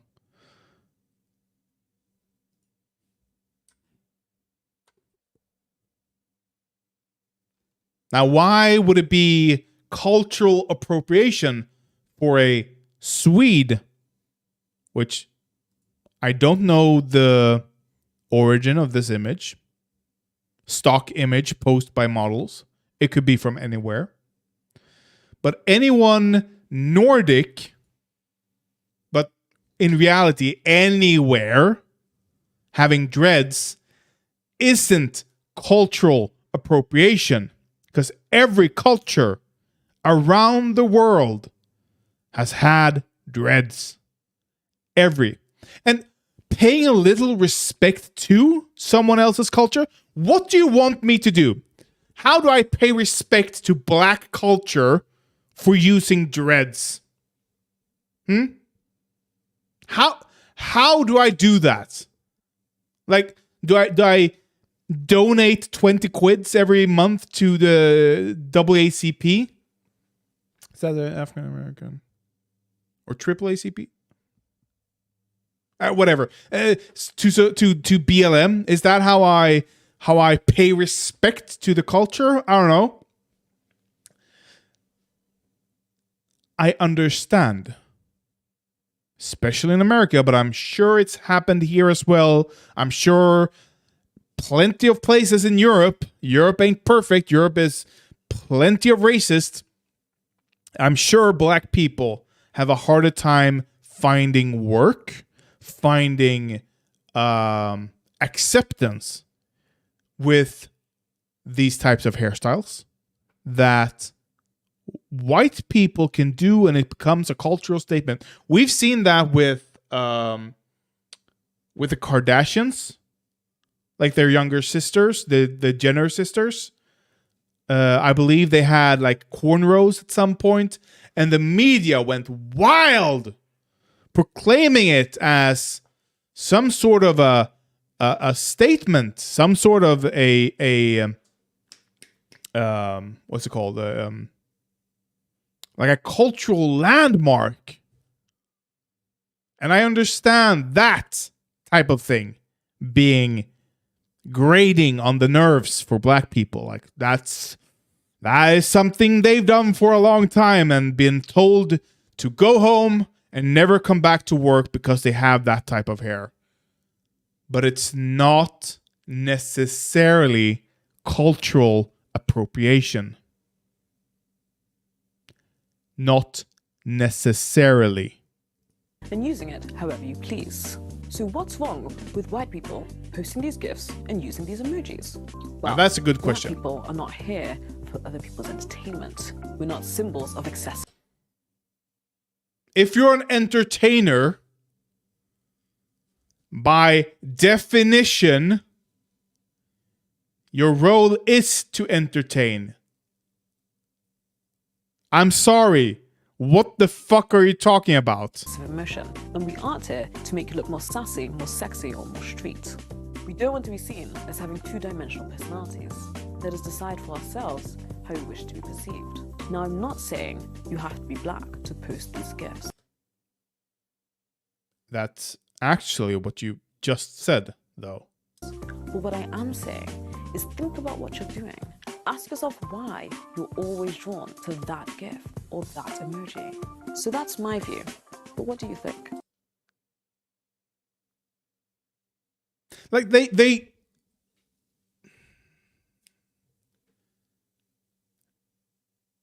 this video and this article starts off with, don't do this. If you use black people in GIFs or react or images or whatever, you are a bad person and you go to hell. They start off with that type of divisive language. And then further down, they're like, oh, but there's nuance here and there's nuance there. And I know why they do that. I understand. Like, in the beginning of this video, she's like, why? What is it? But your problem knows the most popular ones are black people being dramatic. This is digital blackface. They were mocking, demeaning, stereotyping white people using GIFs to perform some kind of exaggerated blackness. And then she goes, now I'm not saying you have to be black to post these GIFs. Bitch, that is exactly what you were saying. Then you walk it back to make yourself look more palatable. But you've already created the divisive nature, the divisiveness in your statement is already out there. And that is what people are gonna take with them when they, because most people aren't reading the entire article. Like this is a 1.5 minutes video that they might watch the entirety of that. But this article, most people are gonna read the headline. Some people are gonna read the ingress. Nearly nobody is gonna read the body of the article. Like nobody.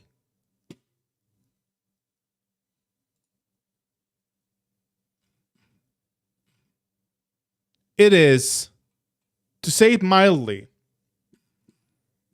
quite infuriating.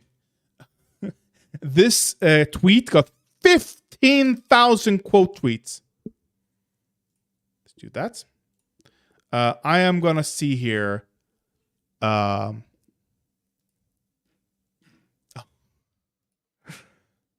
this is kind of perfect, actually. I'm not gonna lie. That is good, actually. I didn't even think of Robert Downey Jr.'s. So that's role, and that is okay. Let's talk about Tropic Thunder and Robert Downey Jr. There is, I believe, that is blackface. What Robert Downey Jr. did here is absolutely blackface. No? Okay. However, I would contend that it had to be blackface in the movie. Because the point of the movie is, see, it was a few years ago that I watched this.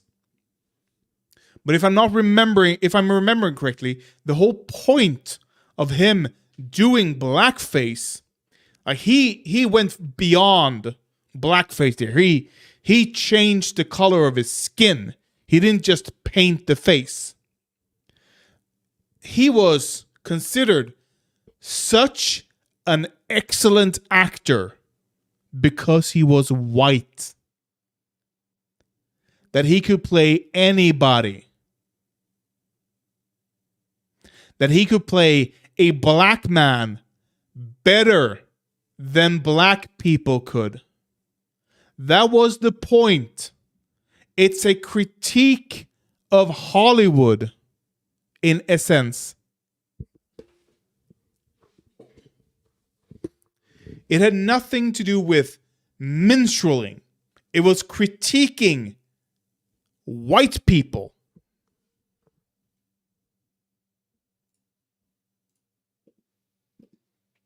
But you could never, ever do that movie today? Could you?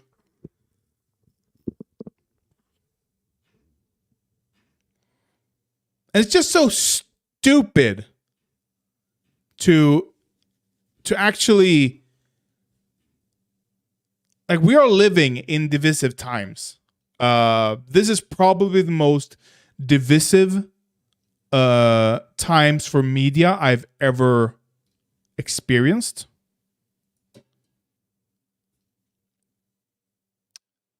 I mean, it was worse way back. But during my time, during my lifetime, I think this is as divisive as it's ever been.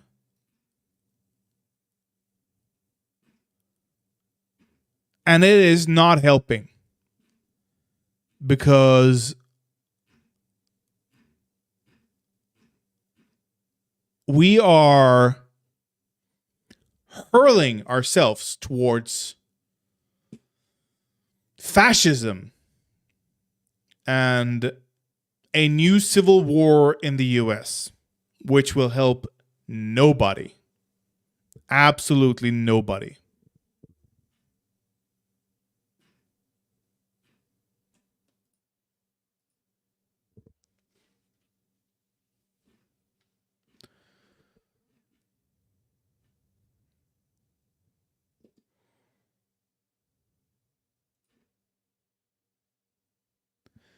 Let's see here. Speaking of divisiveness,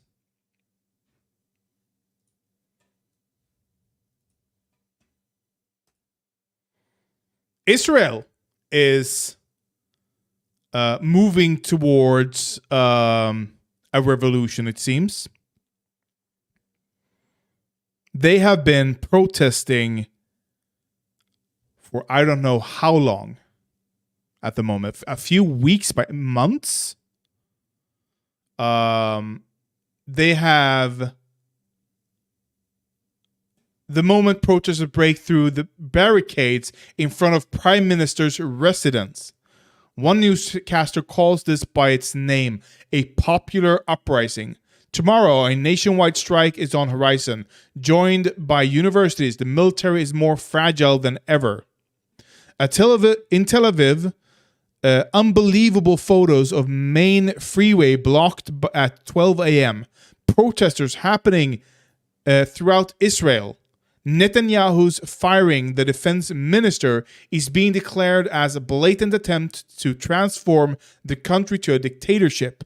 Netanyahu has sparked a fire he has yet to see. Huge. Like, we are seeing all this. I want to touch on this because, of course, did I not? Let's see here. Ben Shapiro. What does he have to say? Ben Shapiro. Benny boy. I have seen right-wingers praising the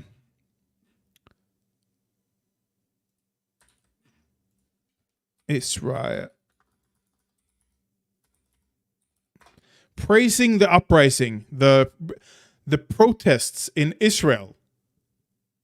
I've seen right-wingers say this is what protest looks like. The same with France. Like, America needs this. And I'm like, bitch, you had it.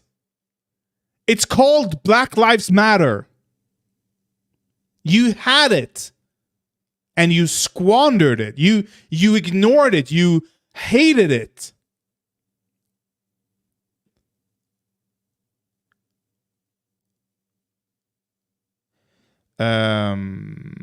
Let's see. He has said nothing about this. Absolutely nothing. His last tweet on Israel was from November 6th. Interesting. Let's just do a broad I want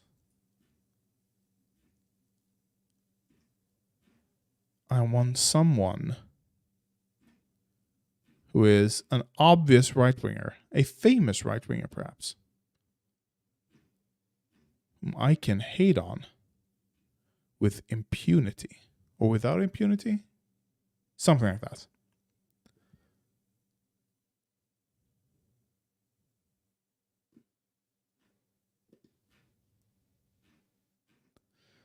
Where are they? Are they just shutting up? Like, I've seen it, but I haven't seen it from famous right-wingers. That's the problem. I've seen it from small accounts who are clearly right-wingers.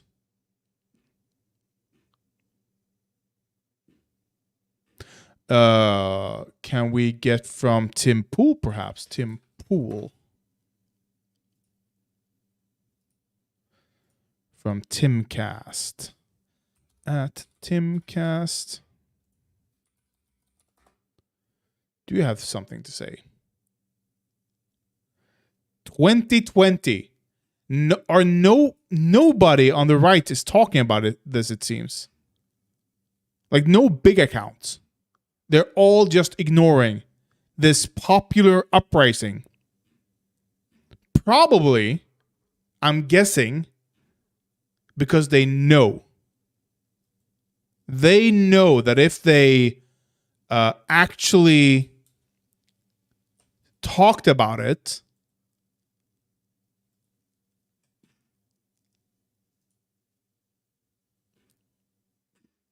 okay, Ian Miles Chong. Israel is in the throes of a revolution across the country after Netanyahu fired Defense Minister Gallant, who called for a halt on the judicial coup.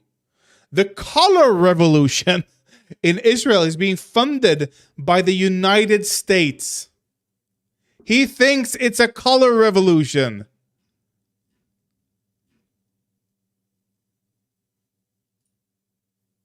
Oh, was this that I saw here? Yeah. Okay. So I actually responded here. Come on, American patriots. And you go on this site. Follower of Christ, mother, wife, and patriot. I love God, my family, and my country. This is actual systemic racism. Medical school acceptance rate. Just because black people are accepted more. Full audiobook of Protocols of Zion seems eerily similar to life of the past 3 years. And she retweeted it. Bitch, BLM was that. What the people in Israel are railing against, what they are in the throes of a revolution against, is unjust treatment from the state. An overreach by the state. What BLM more explicitly protested against was the unjust treatment of black people or minorities in general, which is an overreach of the state.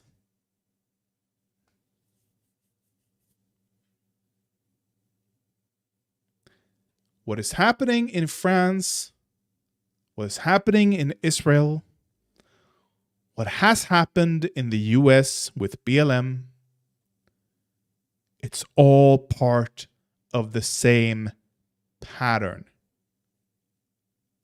Neoliberal institutions failing, or just liberal institutions, honestly, failing to protect the people, and the people being fed up and taking to the streets themselves.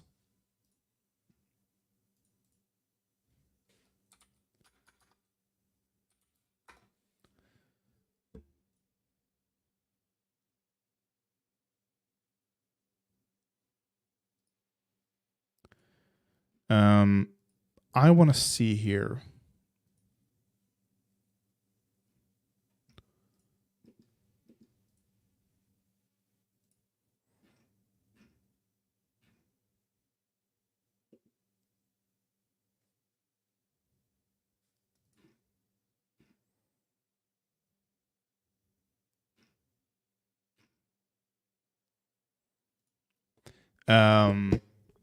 Do I want to watch a Jimmy Dore video?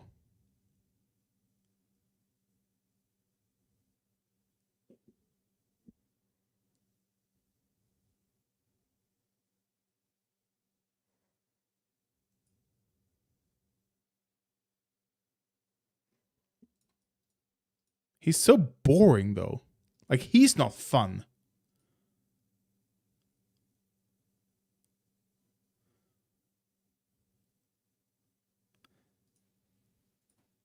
Hey, Laura. Shut up. Hey, I've got. Shut up. I said. Remove.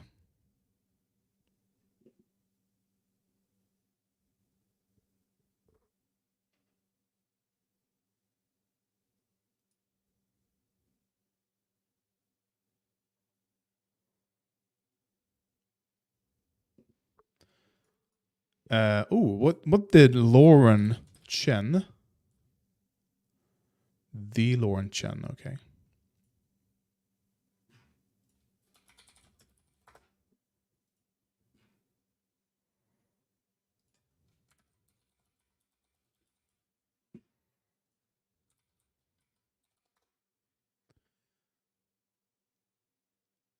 Nope, she hasn't said a peep.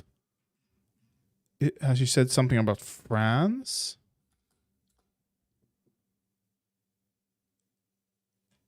Nope. Not a peep. It seems. December 22nd for France. Oh, March 25.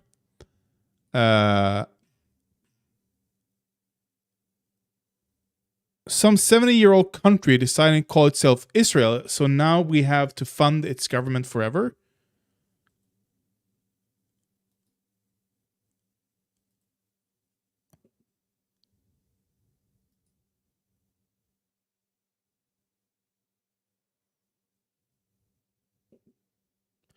She seems to be...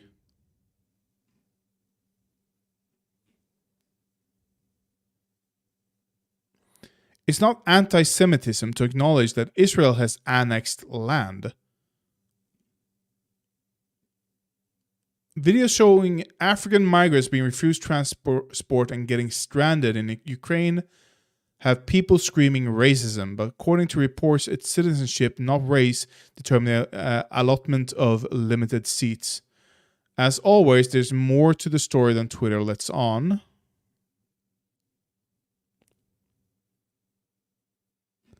So she's not talking about the revolution going on at all. Okay. All right, all right. Sure, sure, sure.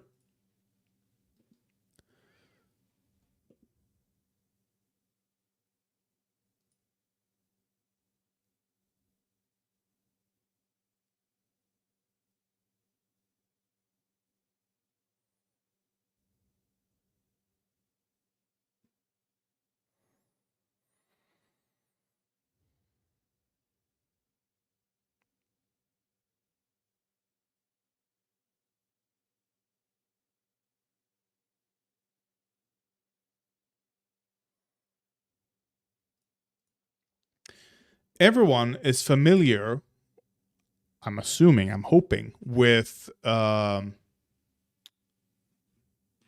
Daily Wire's kind of female version of Ben Shapiro.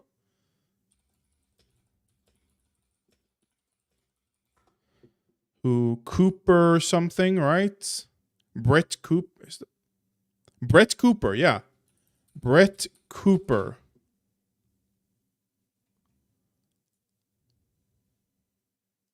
I think everyone's familiar with her. She has a show that looks like it's being filmed in her own home. Welcome back. Oh, it's the Daily Wire. Oh my, they're just ripping off wholesale the aesthetics and but they don't have the little board. What is it? The Wire or Wired perhaps that do these types of thing. Nobody's asking you anything but, are you the female Ben Shapiro? That's the only question people are asking, okay? But this is her. She is the comment section with Brad Cooper. That's the name. And she does these. It looks like it's in her bedroom or something, but she has like dual camera setups. And like it's behind the scenes. Come on. Behind the scenes. And she has posted photos at least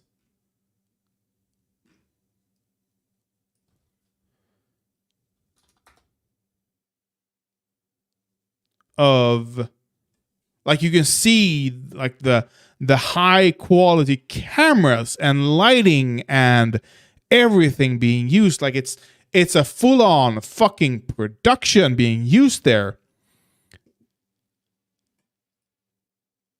Left the stream triggered by the comment section.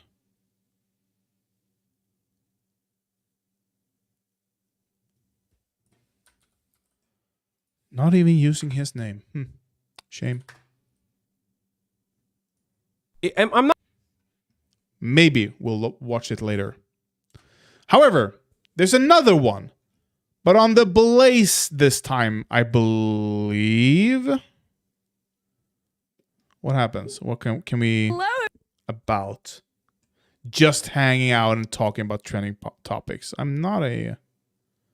PragerU, that's right. PragerU has their own version, but it's a black woman. How quaint, how interesting. Let's see what she has to say.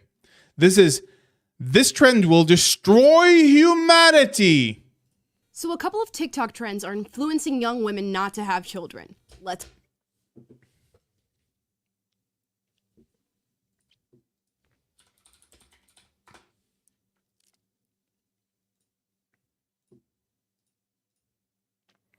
The birth rate in the US has gone down. Sure.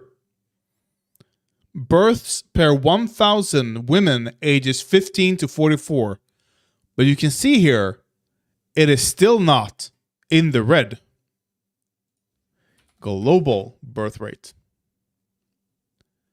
We are still having more than 2 kids per person. What are you talking about? Population growth, 1% annual growth. We are nearly, look at the population. It is a steady incline from 1960 to 2020. We're nearly at 8 billion people. This trend will not destroy humanity. Let's talk about it.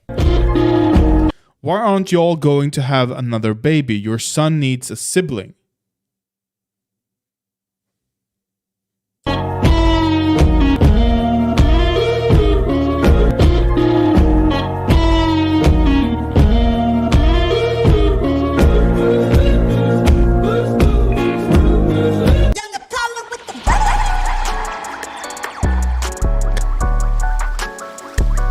Oh my god. The production. Amala. Or Amala? I don't know. All right, guys, happy Valentine's Day. On this most auspicious day, what better subject matter to talk about than the subject matter of having kids? Yeah!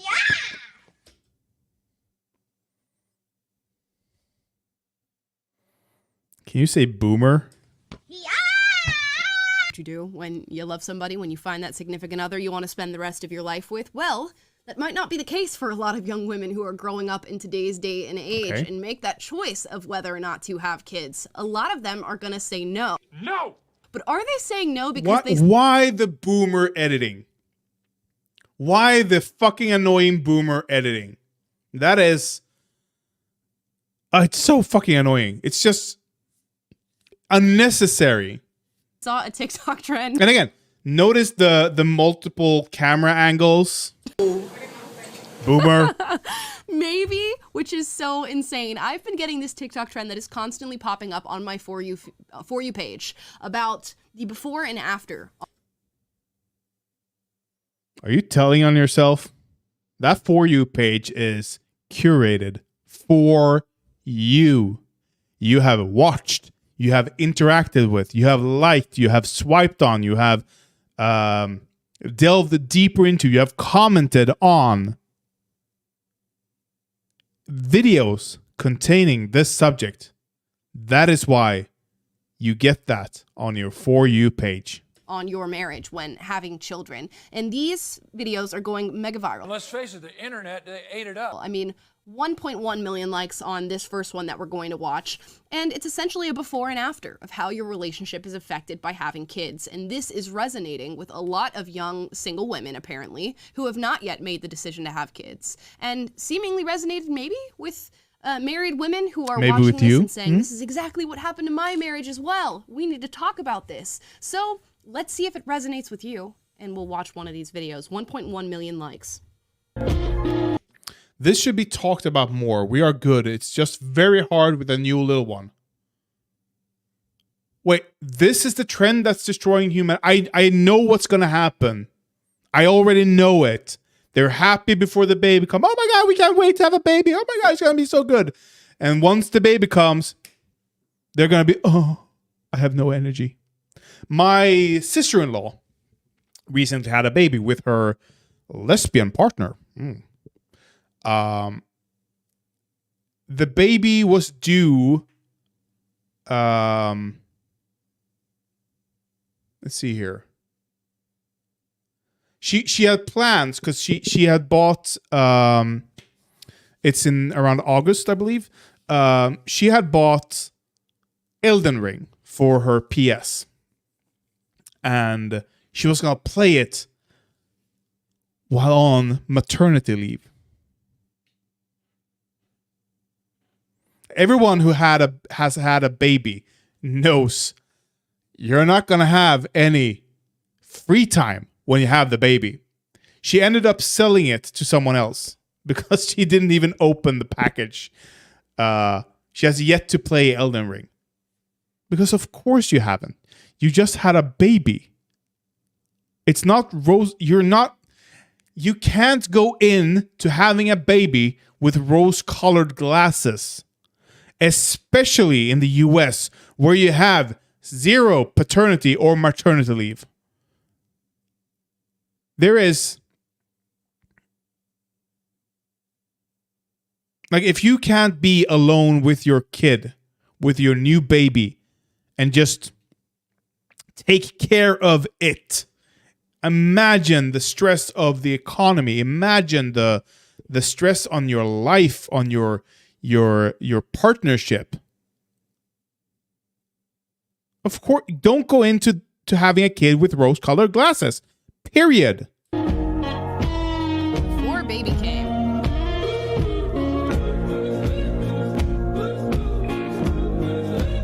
Oh. So before the baby came, we're happy, we're smiling. Yeah, some people think that having a kid is gonna save their relationship. Don't bring a kid into the world to save your relationship. That's not why you should have a baby. That is the worst reason to have a baby. We're in the delivery room with, happy wife and husband. And then after, we walk past each other in the high school hallways as if we've never known each other and we never went down this path together. And that's what happens when you have children. First of all, I gotta say, No, what? That's not what they said. This should be talked about more. We are good. Like, they're still together. They're still happy together. It's just very hard with a new little one. And it is. And we never... Are women just okay with publicly dogging on their husband like this? All right, I have never seen a more embarrassing display in my entire career. I can go out on a strong limb here and maybe point out an issue with your marriage if this is what you're posting on the internet about you and your husband in your relationship. But nobody's going to take accountability for that, right? It's not her fault. It's probably all his fault. The boomer edit. Like, she's saying our relation. I don't think she's. If you read it a little too literally, yeah, she is saying that the man, her husband, is just ignoring her in the house. But I think what she's saying is that they're both at times ignoring each other.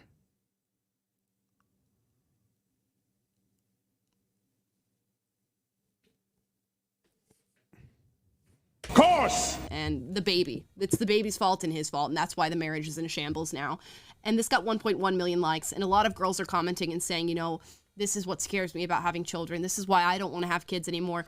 I'm so scared. This has influenced me not to have children. And there's more. It's Okay. not just this one. Let's take a look at another one. And this has... Allow them to not have kids. I don't know. It is perfectly valid to not have kids, to not want kids. 3 times as much engagement, 3.4 million likes. Why aren't... This really isn't talked about enough. The depression, anxiety, the mental and physical struggle after having a kid, it truly tests a relationship. Thanking God, we finally got back to a good place, but it's hard. I can relate heavily to all the moms posting this. Aren't y'all going to have another baby? Your son needs a sibling, is what this video says. Amala. I'm guessing your name is like Kamala, but Amala. You ignore the fucking post. The text here. It's about mental health. It's about depression. Postpartum depression is a real thing and needs to be taken seriously. Oh, our relationship after. Yeah, because, okay, postpartum depression makes women, in some cases, in many cases, bitches. What of...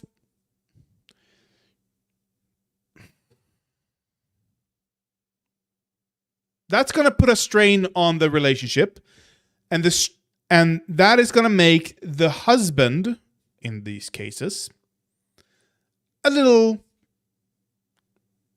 apprehensive towards the relationship, towards the woman. That's a perfectly normal reaction, and it's something you have to work on. But she's just ignoring all that completely. Could it maybe be that the wrong person was chosen to have a child with? Could it maybe be that you guys didn't have in-depth discussions about what life after a child? It truly tests a relationship. Thanking God, we finally got back to a good place.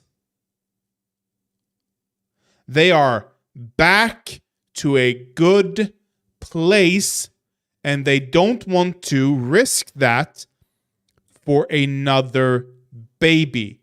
Why is that so hard? Why is that a bad thing? Why can't they live the life that they want to live? Would look like.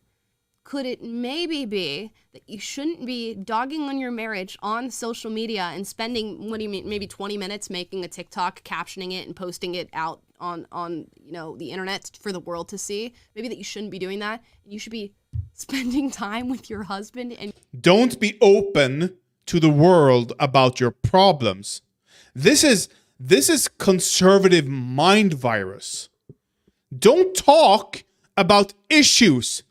Put up a happy wall and just smile for the camera for everyone to see. Because there's no way you can be open about mental health issues to the world.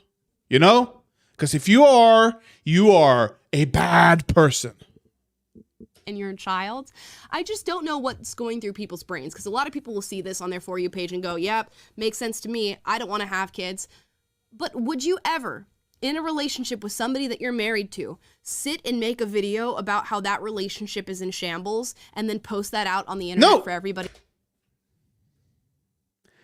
It is not in shambles anymore, is the point.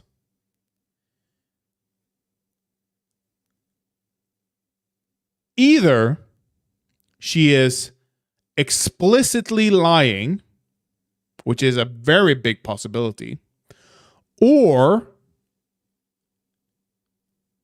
she's just stupid and didn't read the caption or the description of the video. To see, is that just the modernity? Is that modernity for us? Is that the modern age? Is that just what we do now? We air out all of our dirty laundry on the internet and then go, I don't know why my marriage is in shambles. It must be the baby. And of course, a lot of 982K subscribers, 61K views. That is, that is bad. People are commenting and saying, yeah, this is why I don't want this. You've influenced me, girl. So she reads the comment section, but not the description. The wedding photos are cute, but I don't want what comes after. And if you are allowing a TikTok trend to influence you in this way, we have deeper problems. And yeah, maybe you shouldn't be having children because your mind is not ready for taking on the responsibility of caring for another human being. It's not even ready for, looking at social media content and being able to take that in a healthy way. Wait. I zoned out. For, looking at social media content, caring, be having children because you're way. We have deeper. And if you are allowing a TikTok trend to influence you in this way, we have deeper problems. And yeah, maybe you shouldn't be having children because your mind is not ready for taking on the responsibility of caring for another human being. It's not even ready for, looking at social media content and being able to take that in a healthy way. So, on the one hand, have more kids. On the other hand, don't have more kids? Are you okay, Amala? Are you... I can't snap with that finger. It still hurts. Are you okay? Are you mentally here? Do you hear yourself? On the one hand, we should all just procreate more and more and more. Don't be influenced what other people in your culture are saying about the things you are contemplating. Because it's a trend on social media that you have listened to. I mean, Amala, you have listened to a trend. The trend you've listened to is TikToks get views. That is a trend you are following at the moment, at the present moment. Why are you following in that trend? I wonder. It is blatant with these people that they are blatantly just head empty. It is so obvious that they have not thought through a single thing they are saying. It is the Umberto Eco's 14 points where he says, the enemy is both strong and weak at the same time. Have more babies, don't have more babies. Strong, weak. And now we have a very famous TikToker by the name Haley Bailey, who posted her own version of this TikTok trend, saying she's not sure if she wants to have kids and that this is why.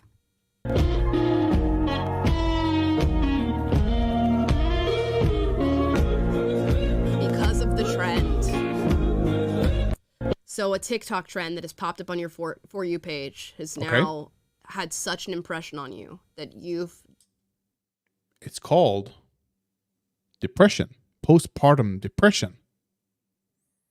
It puts strains on a lot of relationships. And I don't think it's illegitimate to say you should ignore that because it's a trend on TikTok. You're now on the fence about whether or not you want children. This is this is what just like young women are like in today's day and age, making such important decisions based off of what they see on TikTok trends from other women. Hi. And of course all the comments are saying, same girl, same, preach. I've seen this TikTok trend and it's making me not want to have kids either. And a lot of comments are referencing this girl with a list. And for those of you who don't know who that is, a young girl has compiled a list of all the possible negative side effects of having children. Things like your body swells, they sneeze on you, they cough on you, they throw tantrums, you might tear during childbirth. And this list has become so wildly popular and viral that several, if hundreds of thousands of Gen Z women have seen it and gone, this is why I don't want to have kids. Oh, wait, did I block it for you guys? No. Okay. We live in unprecedented times where we are 8 billion people on the planet. We don't have to have kids. The human race will continue. Trust me. There are plenty of people wanting to have kids. Let them. Not everyone has to. Let other people live their lives. Add more to the list. I don't know if I want kids. I've talked about this, I think, before on the stream. It all depends on my ability to function. At the moment, without medicine, I would not want to have kids. Not today. Maybe in 10 years when if I have my treatment gets sufficient and I am able to handle me not being on meds better than I have been because I've not been aware of it, my condition. Maybe then I could conceive of having kids. But at the present, with my present mental state, I would not be a good parent. My sister-in-law, her kid, I fucking love that kid. He's so cute. He loves me. We are best friends. Like, I can care for that kid. And would something happen and they want that kid in our care, I would happily invite it into my life. But deciding to have a kid is a big step. Is a hard step to take at the present. I don't think this list is any less valid than my own reasoning to not have kids at the moment. List. I want to see the list. I want to hear about all the negativity. No positivity when it comes to having children, because that's where this generation lies now. They don't want to rely on their own biological miracle that is placed in their body. They don't want to take accountability for another human life. They don't want to take on the responsibility of caring for somebody other than themselves. And it's just tragic to see. But like I said, if you're being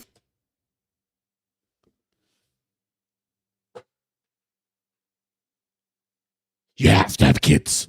It's your biological urge. Have kids. Where's your fucking kid, Amala? Where is your fucking kid? Why aren't you pregnant barefoot in the kitchen right now? Why are you sitting there? Why aren't you having kids? Oh, you have reasons. You have excuses. Other people's excuses aren't valid, but your excuse, now that's valid. Influenced by TikTok trends like this and lists that you see on the internet, then maybe you shouldn't have kids. But here and people, okay, let's assume someone was just influenced by a TikTok trend. Like that's the only influence they had on their decision to not have kids. I don't think so, but let's assume so. What if they change their minds because of your video? Does that make it better? In your mind, does that make it better, Amala? I don't think so.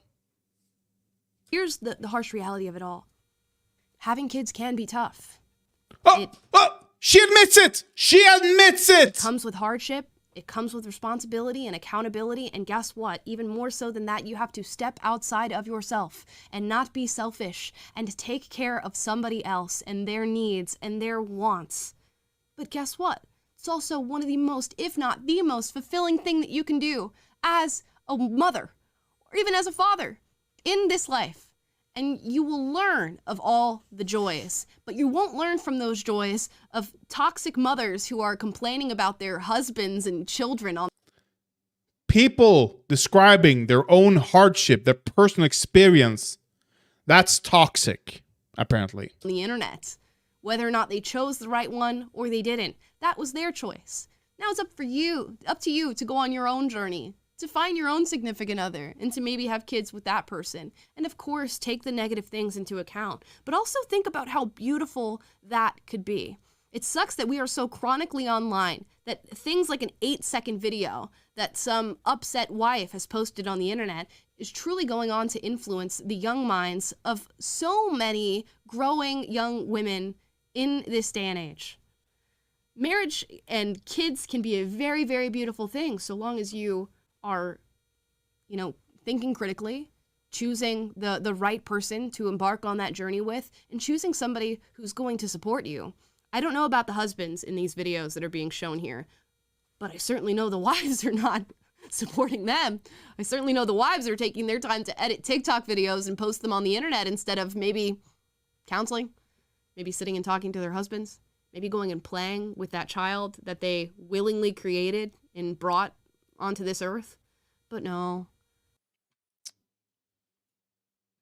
Raised in a far-left activist household, 21-year-old Amala Ekpunobi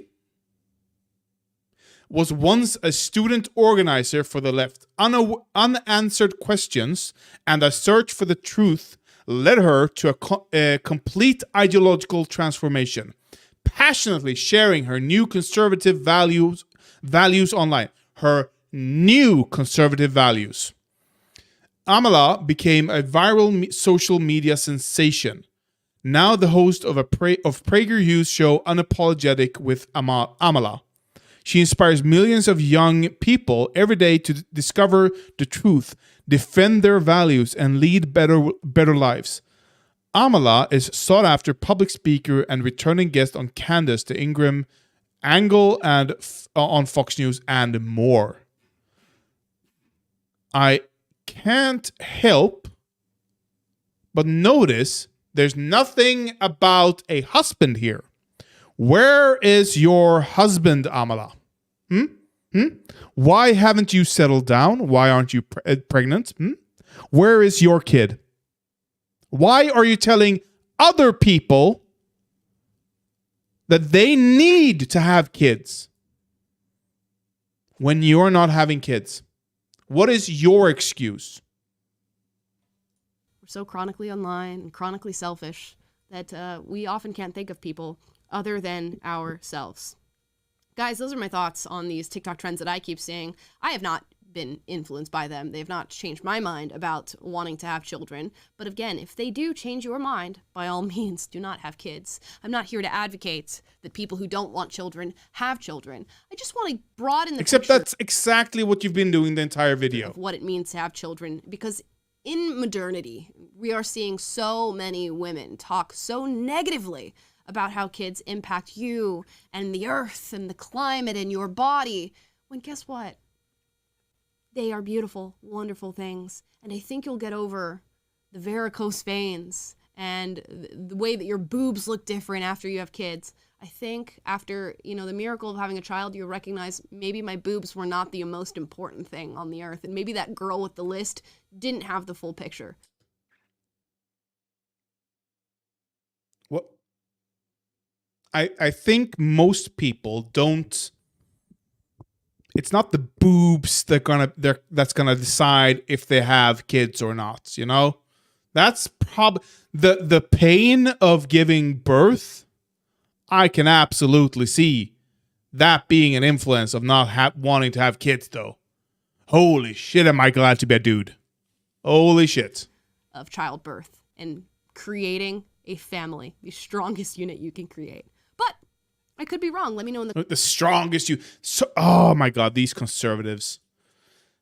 Like it's not enough to just tell people to have kids. No. They have to explain how a family is the strongest unit you can create.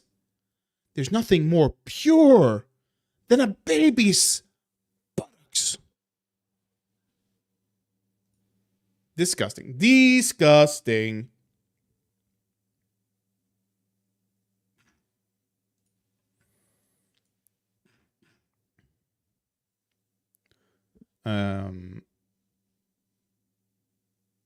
Why? Hello, everybody. I just want to see some. Okay, 200k views, 119k views. So we are up. 40k views, 30k, 159, 245, 44. It goes up and down. Like, okay, so it was just a bad video that didn't resonate with most people, I guess, in her audience. But then she has, of course, he's gay and doesn't support the LGBTQ plus community. Go fuck yourself then, I guess. Alexa, Nicholas, Amanda Bynes, and Nickelodeon failing child actors. Apparently that resonates. Jussie Smollett, of course. We need to talk about Jeffrey Marsh. Man admits to 7 kids with 7 different women. Have you heard of Nick Cage? No, not Nick Cage. Nick Cannon. How many kids is he up to? With how many different women? Nick Cannon kids.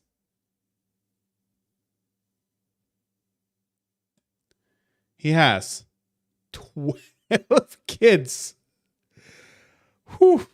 With, I believe, like 8 different mothers or something. Crazy. Absolutely crazy. I'm just gonna come. I think I'm gonna end it there. I might be streaming tomorrow. We'll see. I'm gonna try to stream tomorrow. I need some spicy content. But okay. Blaze, thank you for being in chat. for the moment you were there. I appreciate it. I appreciate you. I appreciate everyone who comes on. Okay? Take care, and I'll see you guys tomorrow. Bye-bye.